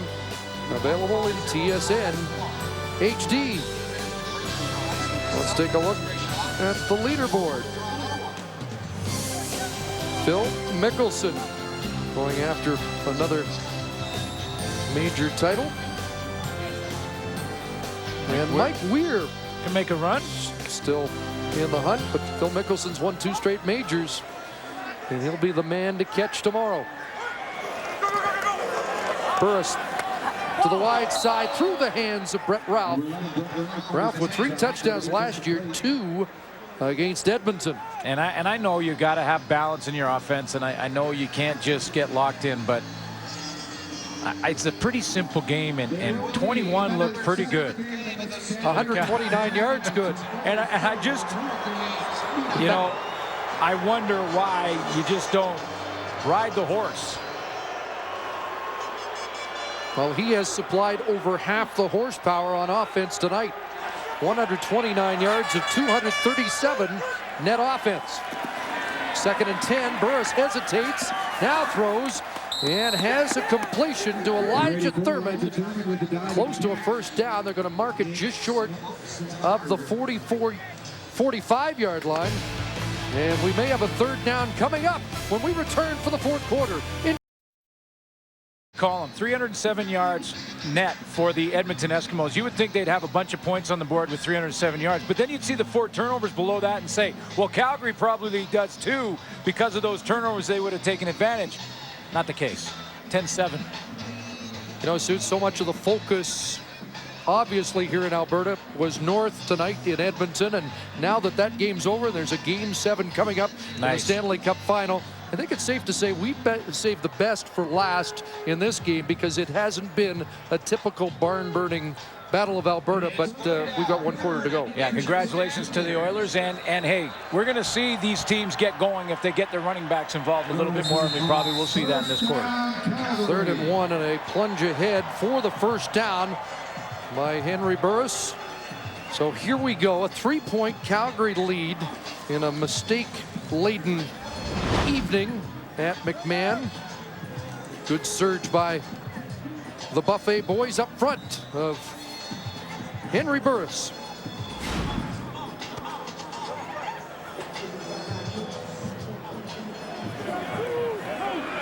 Stampeders have failed to capitalize on Eskimo mistakes so far and cling to this lead. Burris under pressure, bounces outside and heads upfield, and he'll slide out near midfield with Quincy Stewart in pursuit. Good upper body strength from Henry Burris to be able to fight off that initial rush, because it looked like he was caught right about here, but he just pushes himself back about 3-4 yards, just basically buys some time so he can buy the corner. And this is what Henry Burris can bring to the table, and that's his ability to run with the football. And that's one way that quarterbacks that are struggling, that's the other way to get them in. One is to get the running backs going, the other is to run with the football yourself. Haven't seen Henry take off much tonight. He was the 2nd leading rushing quarterback last year, behind only Kerry Joseph.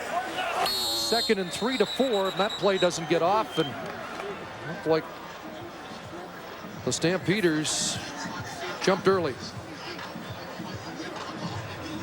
So they go from a good play call situation at 2nd and 3. Calgary 64, 5-yard penalty. Still 2nd down. Jeff Pilon called on that procedure call. But you're right, it goes from advantage offense to advantage defense. Now it goes to the defense advantage because their playbook opens up. They can run blitz, they can show blitz, drop out of it. A lot of things possible on defense when it's 2nd and long. Burris has thrown 1 interception tonight. He threw just 2 in the last 8 regular season games of 2005. 2nd and 8. Time to take a long look. And flushed again. Quincy Stewart there, and Burris brought down near midfield. He'll be at least a yard short of the first down. Again, this is what we're talking about. The Edmonton Eskimos on defense have a chance to have the advantage in the play because of their playbook being wide open. Linebacker here, showing blitz. Guess what they all do? They back right out of there. They show the blitz. Henry Burris recognizes that they're dropping. Now it's a zone defense. He's got more time, but he doesn't have open receivers. Changes things up for the Edmonton defense, and they finally track him down. Charles Austin from the defensive end position finishes Burris off.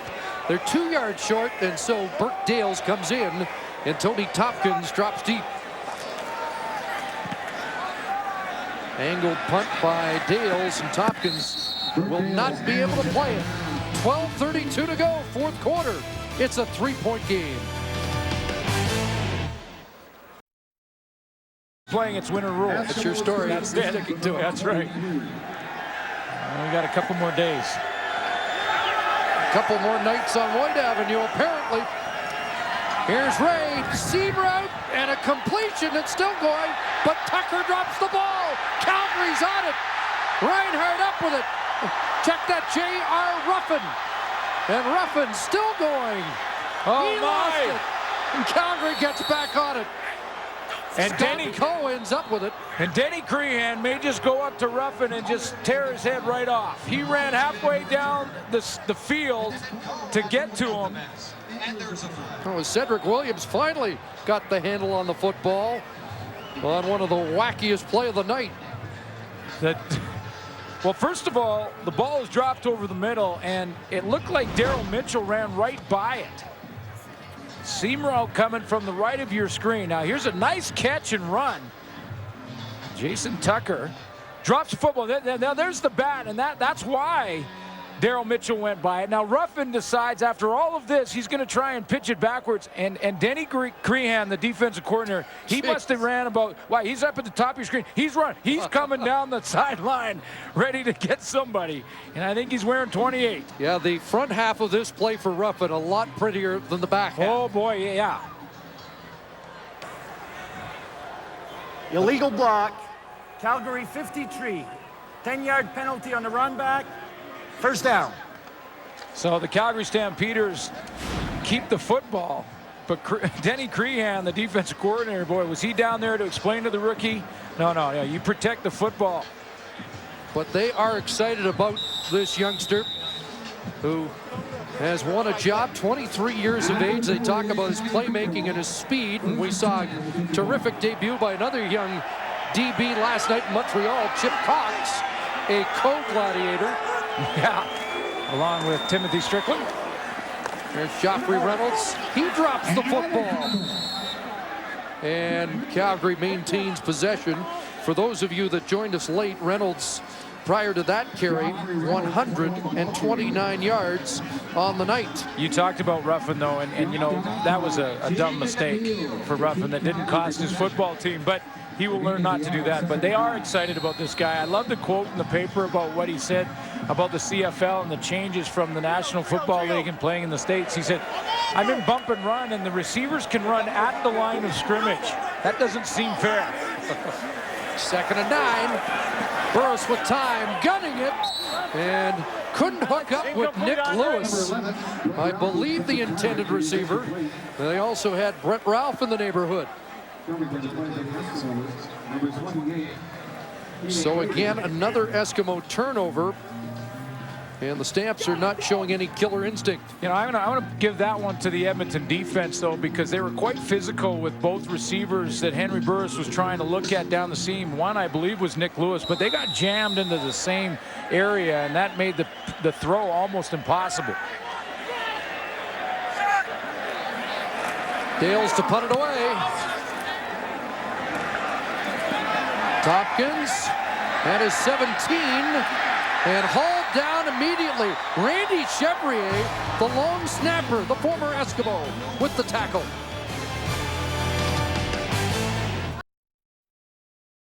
maybe appropriately earlier this week, Danny Machocha said it's not how you start, it's how you finish. He hasn't liked a lot about the start tonight. Remember the West semifinal? Calgary with all the turnovers, and 6 turnovers in that game, and 5 of them were inside the Edmonton 45-yard line. But tonight, the Eskimos are making all the mistakes. in the words of my favorite show, tonight it's been the opposite.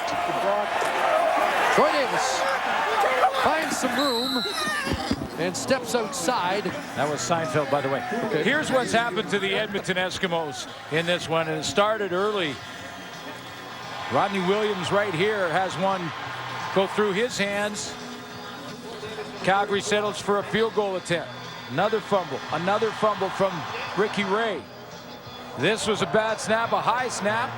Williams can't handle it. Change in field position. That's the last one you just saw. That's the bad news for Edmonton. The bad news for Calgary is they only have 10 points to show for all of those miscues. The only touchdown of the game, Daryl Mitchell for Edmonton. And it's 10-7. 1st and 10, Eskimos at the 18-yard line.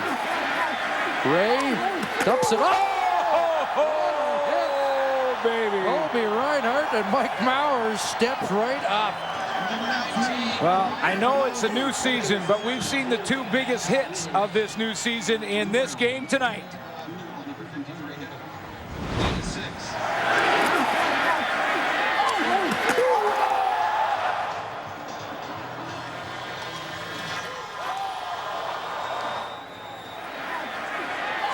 Wow. Mike Mauer's been on a couple of those ultimate fight cards, and he can step back into that cage again because he'll never get hit any harder than that. No, yeah, there's good training for him right there. Whoa.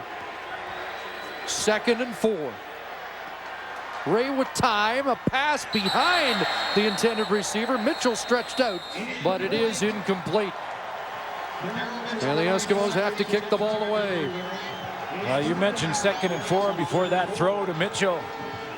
He would have had to come up with a circus catch, but that was a tough 4 for Mike Mauer. That's a 4 that he will feel for 4 days.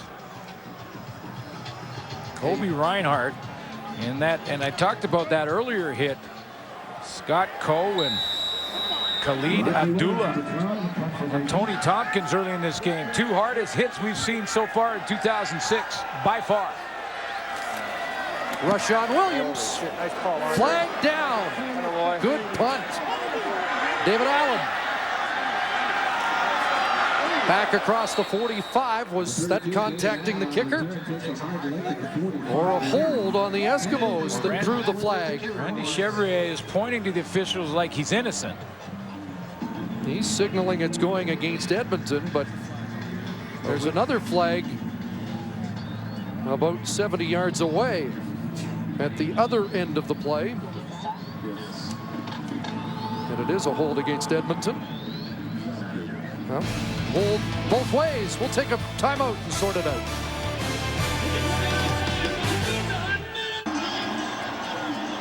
Nine minutes remaining, 4th quarter here at McMahon Stadium, offsetting holding penalties, and they're going to punt the football again. 53-yard punt by Williams would have been his best of the night. Danny Machocha wants to make sure they block Randy Chevrier. He got in there and almost blocked that last punt. Did not contact the kicker, Rodney Williams, but he got close. Randy, who has won a Grey Cup with the Eskimos. Now I believe co-host of a radio show with Sheldon Napastuk here in Calgary. The guys in the trenches are suddenly getting a lot of media exposure. Doug Brown's got his own show in Winnipeg. Another great kick by Williams. This time Kenyon Rambo. And the ball ends up about the same spot near the 45-yard line. Well, the weapon tonight for the Stampeders has been Joffrey Reynolds. He has more rushing yardage than the Stampeders have passing yards. In fact, Henry Burris 10 for 22, 90 yards. So Reynolds has outdone the passing offense by 40. And that's not usually the formula for success. No, but if you can get that Joffrey Reynolds going, and Henry Burris can use it to his advantage by going with play action and throwing it in. What he's done is gone away from Joffrey Reynolds, and since then the offense has sputtered. 53 yards on one carry for Reynolds, and you're saying ride the horse here in the last 8:40. May save the Cowboys. And we have a break. It's like Bradley cramping up. Here's a sample of what Reynolds has done tonight. The third-year man who had the second best rushing totals in the league a year ago, behind only Charles Roberts of Winnipeg.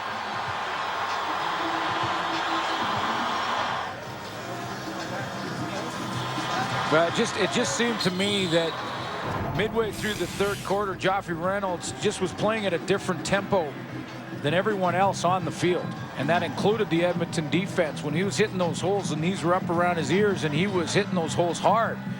And when you see a guy playing with that sense of urgency, you know, why not just keep giving it to him? And again, we don't want to dwell on the Western semifinal. The rash of turnovers by Calgary, two of the most costly were fumbles by Reynolds, and they worked a lot with him in training camp on protecting the football, carrying it a little higher in certain situations. 5 100-yard games last year. He has his first in game one against a very stingy run defense that ranked #1 a year ago. 1st and 10. Henry going up top, looking for Copeland, and overthrows him by a couple of strides. You know, Shannon Garrett is in coverage on Jermaine Copeland. I believe he covers Copeland stride for stride based on film work, because Garrett knows he has seen many times Jermaine Copeland come from the opposite side of the formation in motion behind Henry Burris, and then try and hit the line of scrimmage on the fly so he can get more speed to that corner pattern. And I'm sure that Shannon Garrett has seen that many, many times, the veteran of 12 years in the CFL, and he got out of his back pedal immediately and basically just went for a run to the corner. Give Garrett credit. Most of camp he was in at linebacker as the designated replacement for Stephen Marsh. Donald Brady was hurt. Garrett moves back for this game, and that pass deflected and is incomplete. Like Sherrod Coates there, Chris. Sorry, dropped out of his rush end position, and that's one thing that he can give you. He's a little more mobile than Joe Mumford and can play a little more in coverage, but he's going to drop out here, and you're going to see him in this area right here, ended up being in the zone coverage, and that's a guy that would not be counted by Henry Burris. Burkdale's in on 3rd down. Hands off him! Hands off him! Short kick, Tompkins on a run. Look out. Tompkins trying to get outside. And covered and tossed down by Bo Gibbs. Just a 30-yard punt by Burkdales, and so the Stampeders lose the field position advantage they were enjoying here in the 4th quarter. Midway through the 4th quarter, Eskimos at the 39. Nice play action fake again, and then Hervey open, and he makes a terrific catch on the sidelines and brings it down at the Calgary 41. Now Ed Hervey went out of bounds and then came back into the field to play to catch that pass, but it's a good no call by the official, because if he does it on his own, he's no longer an eligible receiver. But you can see clearly he was pushed out by Kobe Reinhardt and then comes back in and makes a nice catch. A legal play. So Hervey has enjoyed a big night. Over 100 yards for him in the game. First down, Ray rolling, drops it off. Troy Davis with a spin inside the 30. And another Eskimo first down, pickup of 12 for Troy Davis out of the backfield. Well, you can see how they're using misdirection here. Right here is #1, and there's the fullback #2. They want to make the defense believe they're going to the left side of the formation with the play action, everything going left, and then Ricky Ray spins out of there, goes backside, and just dumps it off to Troy Davis. A little misdirection from the Edmonton offense. Eskimos trail by 3 in field goal range, but thinking about a lot more. Another pass to Davis inside the 10, and Davis knocked out at the 2. It's down to the Calgary 2-yard line. A 27-yard play for the Eskimos. 27 yards for Troy Davis. Little different formation. There's the 2 backs right there, but this time they split them and they line up so that the defense isn't sure which direction they're going to go. Davis goes from the left side this time, shoots across the formation, and again, Ricky Ray just has to dump it off to him. 7th catch, 74 yards for Troy Davis. And in all-purpose yards, he's getting close to Joffrey Reynolds territory. 1st and goal. It's Davis again, left side, touchdown, but a flag down on the play, and play, in fact, has been halted.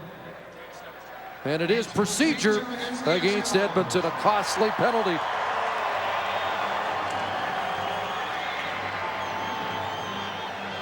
Well, that was real close, but a little bit of movement on the offensive Procedure. line. Edmonton 56, 5-yard penalty, still 1st down. Patrick Kabongo, the right tackle. Yeah. He just leaned forward. He's right there. I thought Comiskey right beside him may have moved a little bit as well, but you're going to see just a little lean right. Boy, that was close. With the 344 leaning, and he couldn't stop. I mean, gravity took over.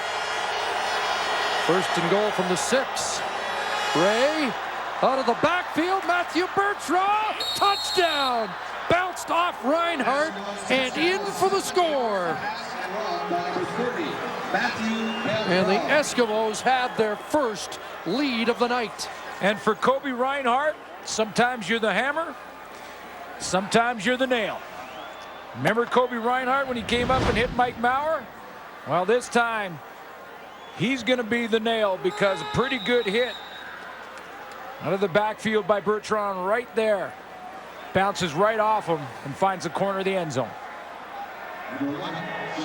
So Matthew Bertrand, who scored a touchdown in the Western semifinal, he was the man that capped that 16-play drive to get the Eskimos back in it, and he caps this drive of 7 plays. Eskimos with the lead.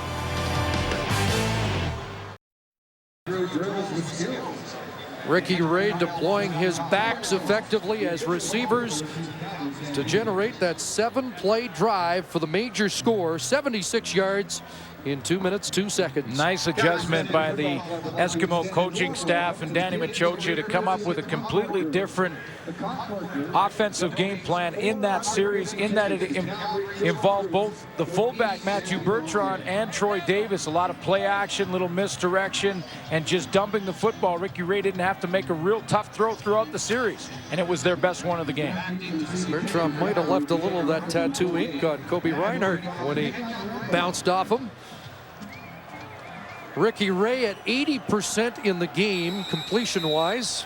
Dave Dickinson happened to be at 80% last night with 5 touchdown passes before he got the hook. That was a good hook, though, last night. Yeah, that's a good decision. Keep him healthy if you're a BC Lion. J.R. Ruffin stopped before he got back to the 30-yard line, and now Henry Burris has to come back from a deficit. I love the sequence here. You get Troy Davis involved with those little dump passes, little play action, dump it out to him in the flat, couple to Troy Davis. You split up the formation. You go with the fullback up on the line and Davis behind him, and then to cap it off, Davis becomes the decoy and you drop it off to your fullback, Matthew Bertrand. Great coaching, good adjustment on the fly by the Edmonton Eskimos to come up with a new wrinkle. Maybe the Eskimos got the score from Rexall Place because suddenly they picked up their step, and most of them in the warm-up tonight were wearing the Oiler hats in support of their Edmonton brethren. Roughing penalty after the return, and that sets the Stampeders back a little deeper, makes their job even tougher now. They start from their 15-yard line.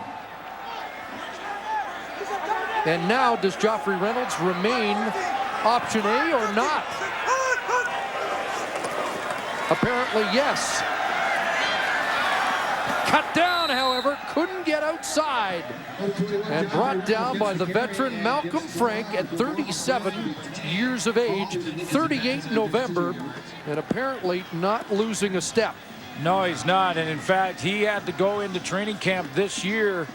You mentioned how long he's been in the league, a veteran of 10 years. He goes into camp this year and he has to win his job back. There was no gifts, no handouts by Danny Machocha at that position, and he did that. Malcolm Frank, remember a couple of years, or yeah, 2 years ago in 2004, 7 interceptions, 5 of them went for touchdowns. I figure he must be really good because Nick Lewis hasn't once said he's too old. Second and 8. There's Brett Ralph with a catch. Keo Craver right up to limit his gain. And at the 24, they're going to be a yard or 2 short. Well, let's see where the spot is. You know, and it's a good Calgary spot. I mean, it's a good spot if you're a Calgary Stampeder fan, because looked to me like Brett Ralph caught that ball about a yard back of where the spot is, and it may be close enough to make it decision time for Tom Higgins. 3:51 on the clock. Do you gamble 3rd and 1 this deep with that much time left? No, I don't think you do. I still believe if you're Tom Higgins, you've got to believe in what's been one of the strongest defenses in the game, although he's inside a yard. And it is less than a yard. Coaches will tell you, if you can't get a yard, and you don't have an offense. If you're a yard or shorter, you've got to believe in the guys up front. So we saw a similar situation in the final minute of the first half, and they opted to punt. But here with under 4 minutes to go, it's a different situation. They're trailing now, and a sense of urgency as Burris under center. Well, you've got to believe you're Tom Higgins, you can get this yard. I mean, anytime you're inside a yard, but what makes a few more of those hairs white for Tom Higgins is that this ball has been slick, and if Henry Burris mishandles it at all. There was movement both ways, and it looked like Bo Gibbs of the Stampeders, 81, was offside. And who moved first? You could argue there were offside on both sides of the line. Well, this is a deliberate attempt from Henry Burris to draw the Edmonton Eskimos offside. He's going to bark out those signals and change up his cadence. You can see Edmonton jumped. And it looked like on the outside, Calgary did as well. 81, Bo Gibbs, but no question. Well, up the middle, looked like Steve Charbonneau in the interior, and it's going against Edmonton. Offside. Edmonton 95. 5-yard penalty. Well, Charles Alston moved inside, and he was the man that moved ahead of the snap of the football first, and Alston draws the penalty, and it is a first down, and it turned out to be no gamble at all. I got 21. I got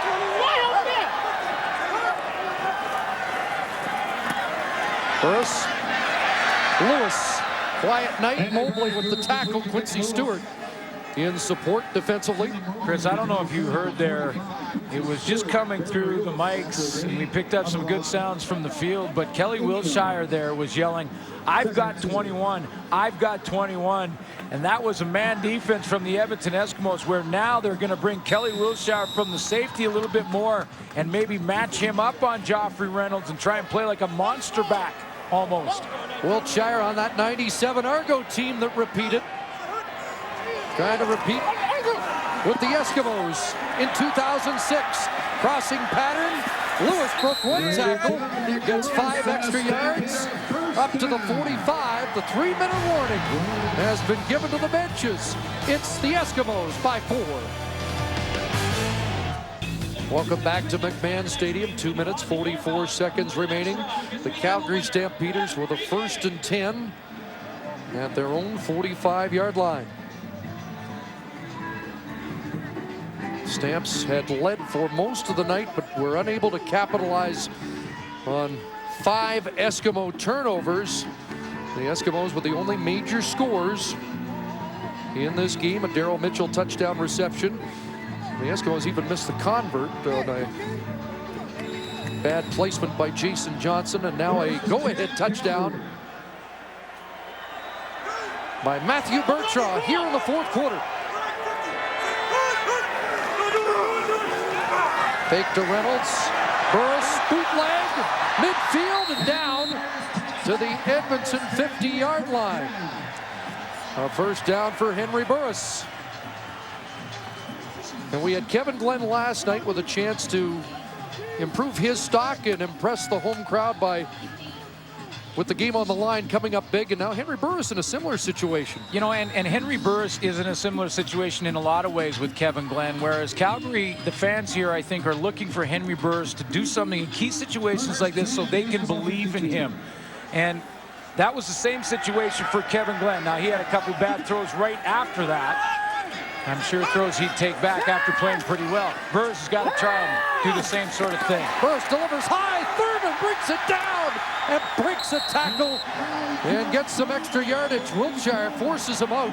But Elijah Thurman with a huge catch in traffic. Yeah, and you know, Elijah Thurman right on the outside. You know, this is confidence from Henry Burris. A nice little jab step there. He breaks out. He's got some time, but look at him climb the ladder and go up. I mean, he's tall as it is at 6'3". And he sheds Kiyu Craver and has a 20-yard pickup.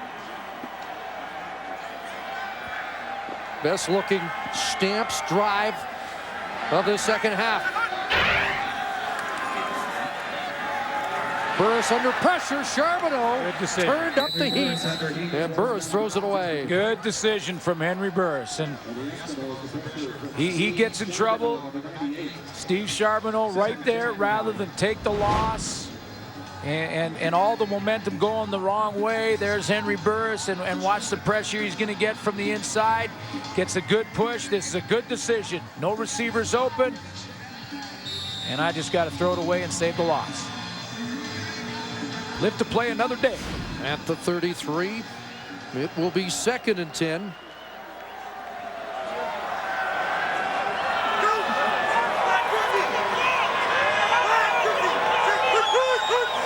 Five receiver package. Pressure on from the safety, Wiltshire. And Burris has to throw that away. And now 1:45 to go. It's 3rd and 10. Do you take 3 and hope you get the ball back? Wow, that's there are so many scenarios. You take 3, you make it a 1-point game. You go for it now, because if you take 3, you make it a 1-point game. There are lots of ways to score a single point in the CFL, but you have to get the ball back. You do have a timeout. You do have a timeout, but that means that you have to take the ball from the Edmonton Eskimos, who, once you give it back to them on a kickoff, basically can end the game. Well, Tom Higgins is going for it on 3rd and 10.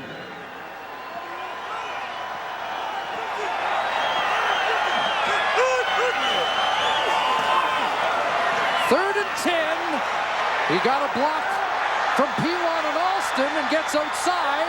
Can he find anybody? Downfield into the end zone. Touchdown, Nick Lewis.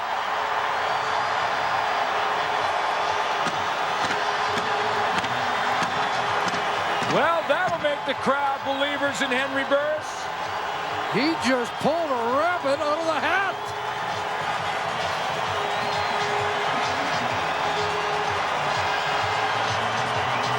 Unbelievable composure by Henry Burris of the Calgary Stampeders. This is 3rd down. Burris is in all kinds of trouble, has to go all the way to the sideline. And right as he gets close to that sideline, he takes a couple steps back, buys him a few more seconds, and throws up a prayer. At first, I thought he was looking for Bo Gibbs, who was about 3 yards short of Nick Lewis, but he was going into the corner of the end zone. And Danny Machocha was looking for a video replay. I'm not sure.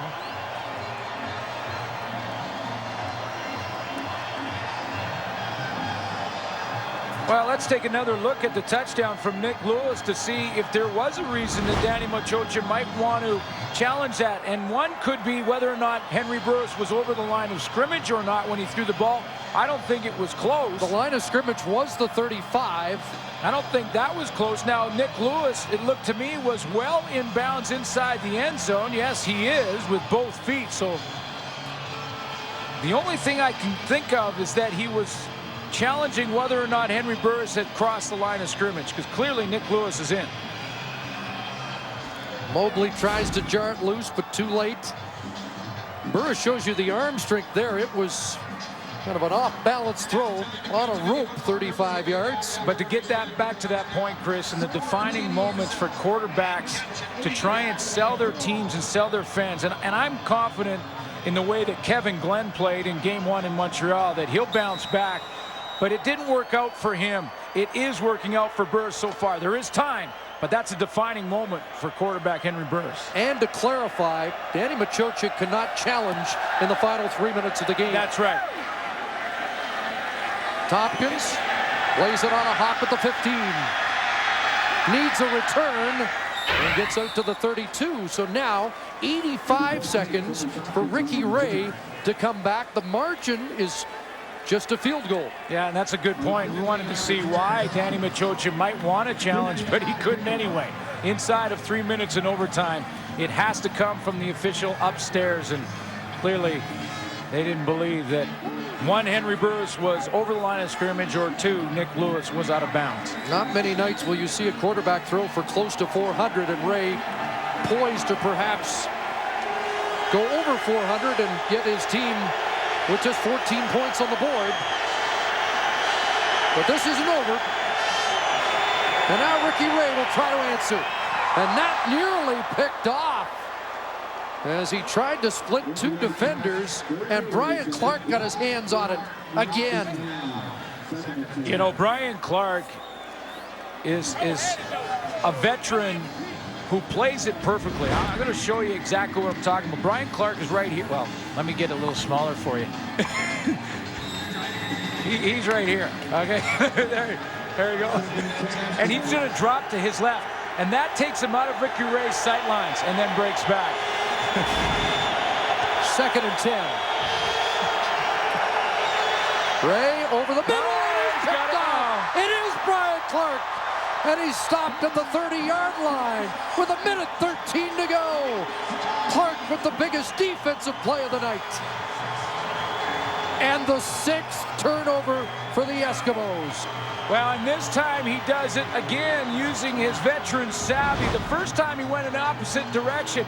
This time Brian Clark right here is going to try and fool Ricky Ray by saying, I'm just going to stay shallow. I'm not going to get deep enough. But you better throw it high enough or I can leap and climb the ladder and bring it down, and that's what Clark does. And what an intriguing script the Stampeders have written. They talked about redemption for giving away the Western semifinal with 6 turnovers, and here they are with 6 of their own, forcing Edmonton into 6 mistakes, and now poised to win the season opener. Joffrey Reynolds down to the 15-yard line, and 15 more for his impressive totals on the night. Well, you know, he's had a great night, and he probably should have been used more, but this is the most important time for Joffrey Reynolds because there is still time. The Edmonton Eskimos need a stop, obviously, but if Joffrey Reynolds keeps running like that, they're not going to get it. 147 yards for Reynolds. His personal best, 185 in a game against the Renegades last year. Final minute, 1st and 10. And Reynolds again.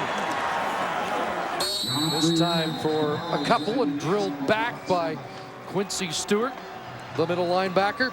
Again, high school rivals, and Stewart said, we always got the best of them, but he can't say that tonight. No, he can't. And Joffrey Reynolds tonight over 10 yards per carry. You know, and in fairness to Steve Bratto, it's easy to sit up here and say give him the ball every time. I mean, and that's obviously a bit of an exaggeration. You have to have balance in the offense or you're not going to get anything done. But when Joffrey Reynolds is running that hard, you love to see him with the football in his hands. Burris conferring with Steve Bratto on the sidelines. But that, you know, I'm going to go back to the play from Henry Burris on 3rd down and 10 with lots of time to have the poise and composure to get all the way to the sideline, bounce back a little bit, and find Nick Lewis. That's a defining moment for him, and it may be through this whole season. And Tom Higgins put the ball in his hands. He left him out there on 3rd and 10. 2nd and 7. And down to the line, Copeland, touchdown! A little window dressing for the Stamps in the final minute. Yeah, you know, and a little bit of a dance for the Calgary Stampeders, who will probably tell you after this game that they have a lot of work to do, because until the last couple of plays here, it's been a pretty sloppy offensive performance. But I think the golf gods are kind of looking down, because really, would Danny Machocha tell you that the Edmonton Eskimos deserve to win this football game? No, the better team is going to win this game tonight. And they are a 10-point lead with 40 seconds to go. The Eskimos with a pair of touchdowns on the night. And here in this 4th quarter, back-to-back Stampeder touchdowns by those slot backs, Lewis and Copeland, who did very little before the last 5 minutes of the game. And you know, this entire sequence that has resulted in 2 touchdowns started with a real tough catch by Elijah with Thurman, the newcomer. So he gets into the action as well, but a confident throw for Burris, who's got nothing but confidence after that 3rd down gamble. And he hits Copeland right between the 8 and the 0, a perfect throw. It's a big play, and that's a play that you can build on if you're the Calgary Stampeders offensively.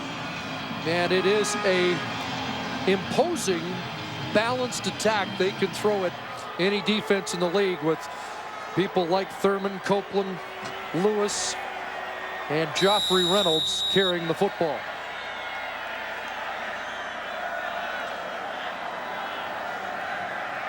And I hate the word, Chris, but the Edmonton Eskimos obviously looked flat and a little unfocused, and I hate the word, but could it be a bit of a hangover from the Grey Cup? Well, we mentioned that was the case after their last Grey Cup victory. They lost the first 3 out of the gate, and there was talk about complacency, a lack of hunger. Danny Machocha maybe was trying to send a message this week when he publicly stated he was hungrier than ever, but his team didn't seem to follow suit most of the night. No, with the exception of one drive, and give some credit to that defense that were put in tough situations, but that was early on in the game when they were more fresh. But as this game went on, you could tell that certainly the special teams, but offensively they just weren't ready to play tonight. One thing he was worried about was the number of changes they had to make in a year after wholesale changes last season. Ricky Ray steps up and pulled down. There's the sack for Terrence Patrick. You know, Chris, we will do the Calgary Stampeders throughout the year, and I bet you somewhere around Labor Day or maybe even beyond that, we'll go and sit down with Henry Burris and ask him how his season has gone. And if it's a successful season at that point, I bet he goes back to that play right there and says, you know, that's really what got us going and what started it. And then he was another confident throw there to Copeland. A 3rd and 10, 33-yard touchdown pass to Nick Lewis for Henry Burris. He mentioned this week it's not about stats, it's managing the game, and they just managed to find a way to win tonight. Yeah, they did, and that's really, it's all said and done, it's all that matters. As long as you have one more than the other team. And Tom Higgins will have lots to work with when he looks at the tapes. And he looks at this film, he's got a lot of work to do. And the way the West is going to be won this year, it would appear by the balance in the division. You don't want to critique a victory too much. No. Take it, move on. Absolutely. Tougher for Danny Machocha, who will probably take the special teams tape, hand it, not snap it to Rodney Williams, and have him punt it right out of the offices, because their special teams were horrid this night, and offensively, just average. Turnover on downs, the 7th turnover of the game as Mitchell was stopped short by Brian Clark. And nothing new about the Calgary linebackers making an impact, in particular Clark tonight. Yeah, he would be Cerebro in my, because he's the brains of the unit, right? So my X-Men, I've got Hawk is John Grace, Cerebro Brian Clark. Scott Coe could be Flame. Yes, oh, he has to be Flame. He flies around all like he's on fire. Well, just look at his hair, it's on fire. 12 seconds left, and they're going to kill the clock, and the Stampeders will celebrate a season-opening win. Last year, the offense was flat in the first game on Canada Day, and they were beaten by the Toronto Argonauts. With 3-3 in the first 6. It was the final 6, the final third of the regular season Tom Higgins liked the most. They lost to Edmonton on Labor Day at home and then the Western semifinal, but they get the best of their Alberta rivals here in the season opener of 2006. 24-14 the final. Doesn't matter how you win it, they don't ask how many. They do ask how many. They don't ask how. I'll get it right. So week 1 is over, and all 4 home teams prevail. And for the second straight night, we see a comeback by the home team late in the game. Dave? Time now for the TSN Turning Point, brought to you by the 2007 Chevy Avalanche. And here it is. A 3rd and 10 play in which Henry Burris was forced to scramble, buy a little time, step back, and then throw it downfield 33 yards to Nick Lewis for what turned out to be the winning touchdown. A cash donation will be made to the Coaching Association for the training and development of Canadian coaches on behalf of TSN and Chevrolet. Coming up tonight, or later on TSN, Friday Night Football is coming your way again this coming Friday. Toronto at Winnipeg. Ricky Williams, 97 yards, rushing today against the Hamilton Tiger Cats. We've got a pregame show on the air, 7:30 Eastern Time. The next edition of the TSN Sports Center comes your way at 11 p.m. Pacific Time with your hosts, Holly Horton and Brian Mudrick. They will have all the news of the day, including that big win for the Edmonton Oilers to force a Game 7 in the Stanley Cup Final. Time now to introduce you to the Rogers Player of the Game. Rogers brings you 2006 World Cup video highlights on the latest MP3 phones, and it is Joffrey Reynolds with 39% of the vote, 153 yards rushing for the Stamps as they win 24-14, and that's a wrap on week number 1 on the CFL. On behalf of Chris and Matt and Jock and our entire CFL on TSN crew, this is Dave Ranarf saying thanks for watching. You are watching TSN, Canada's sports leader.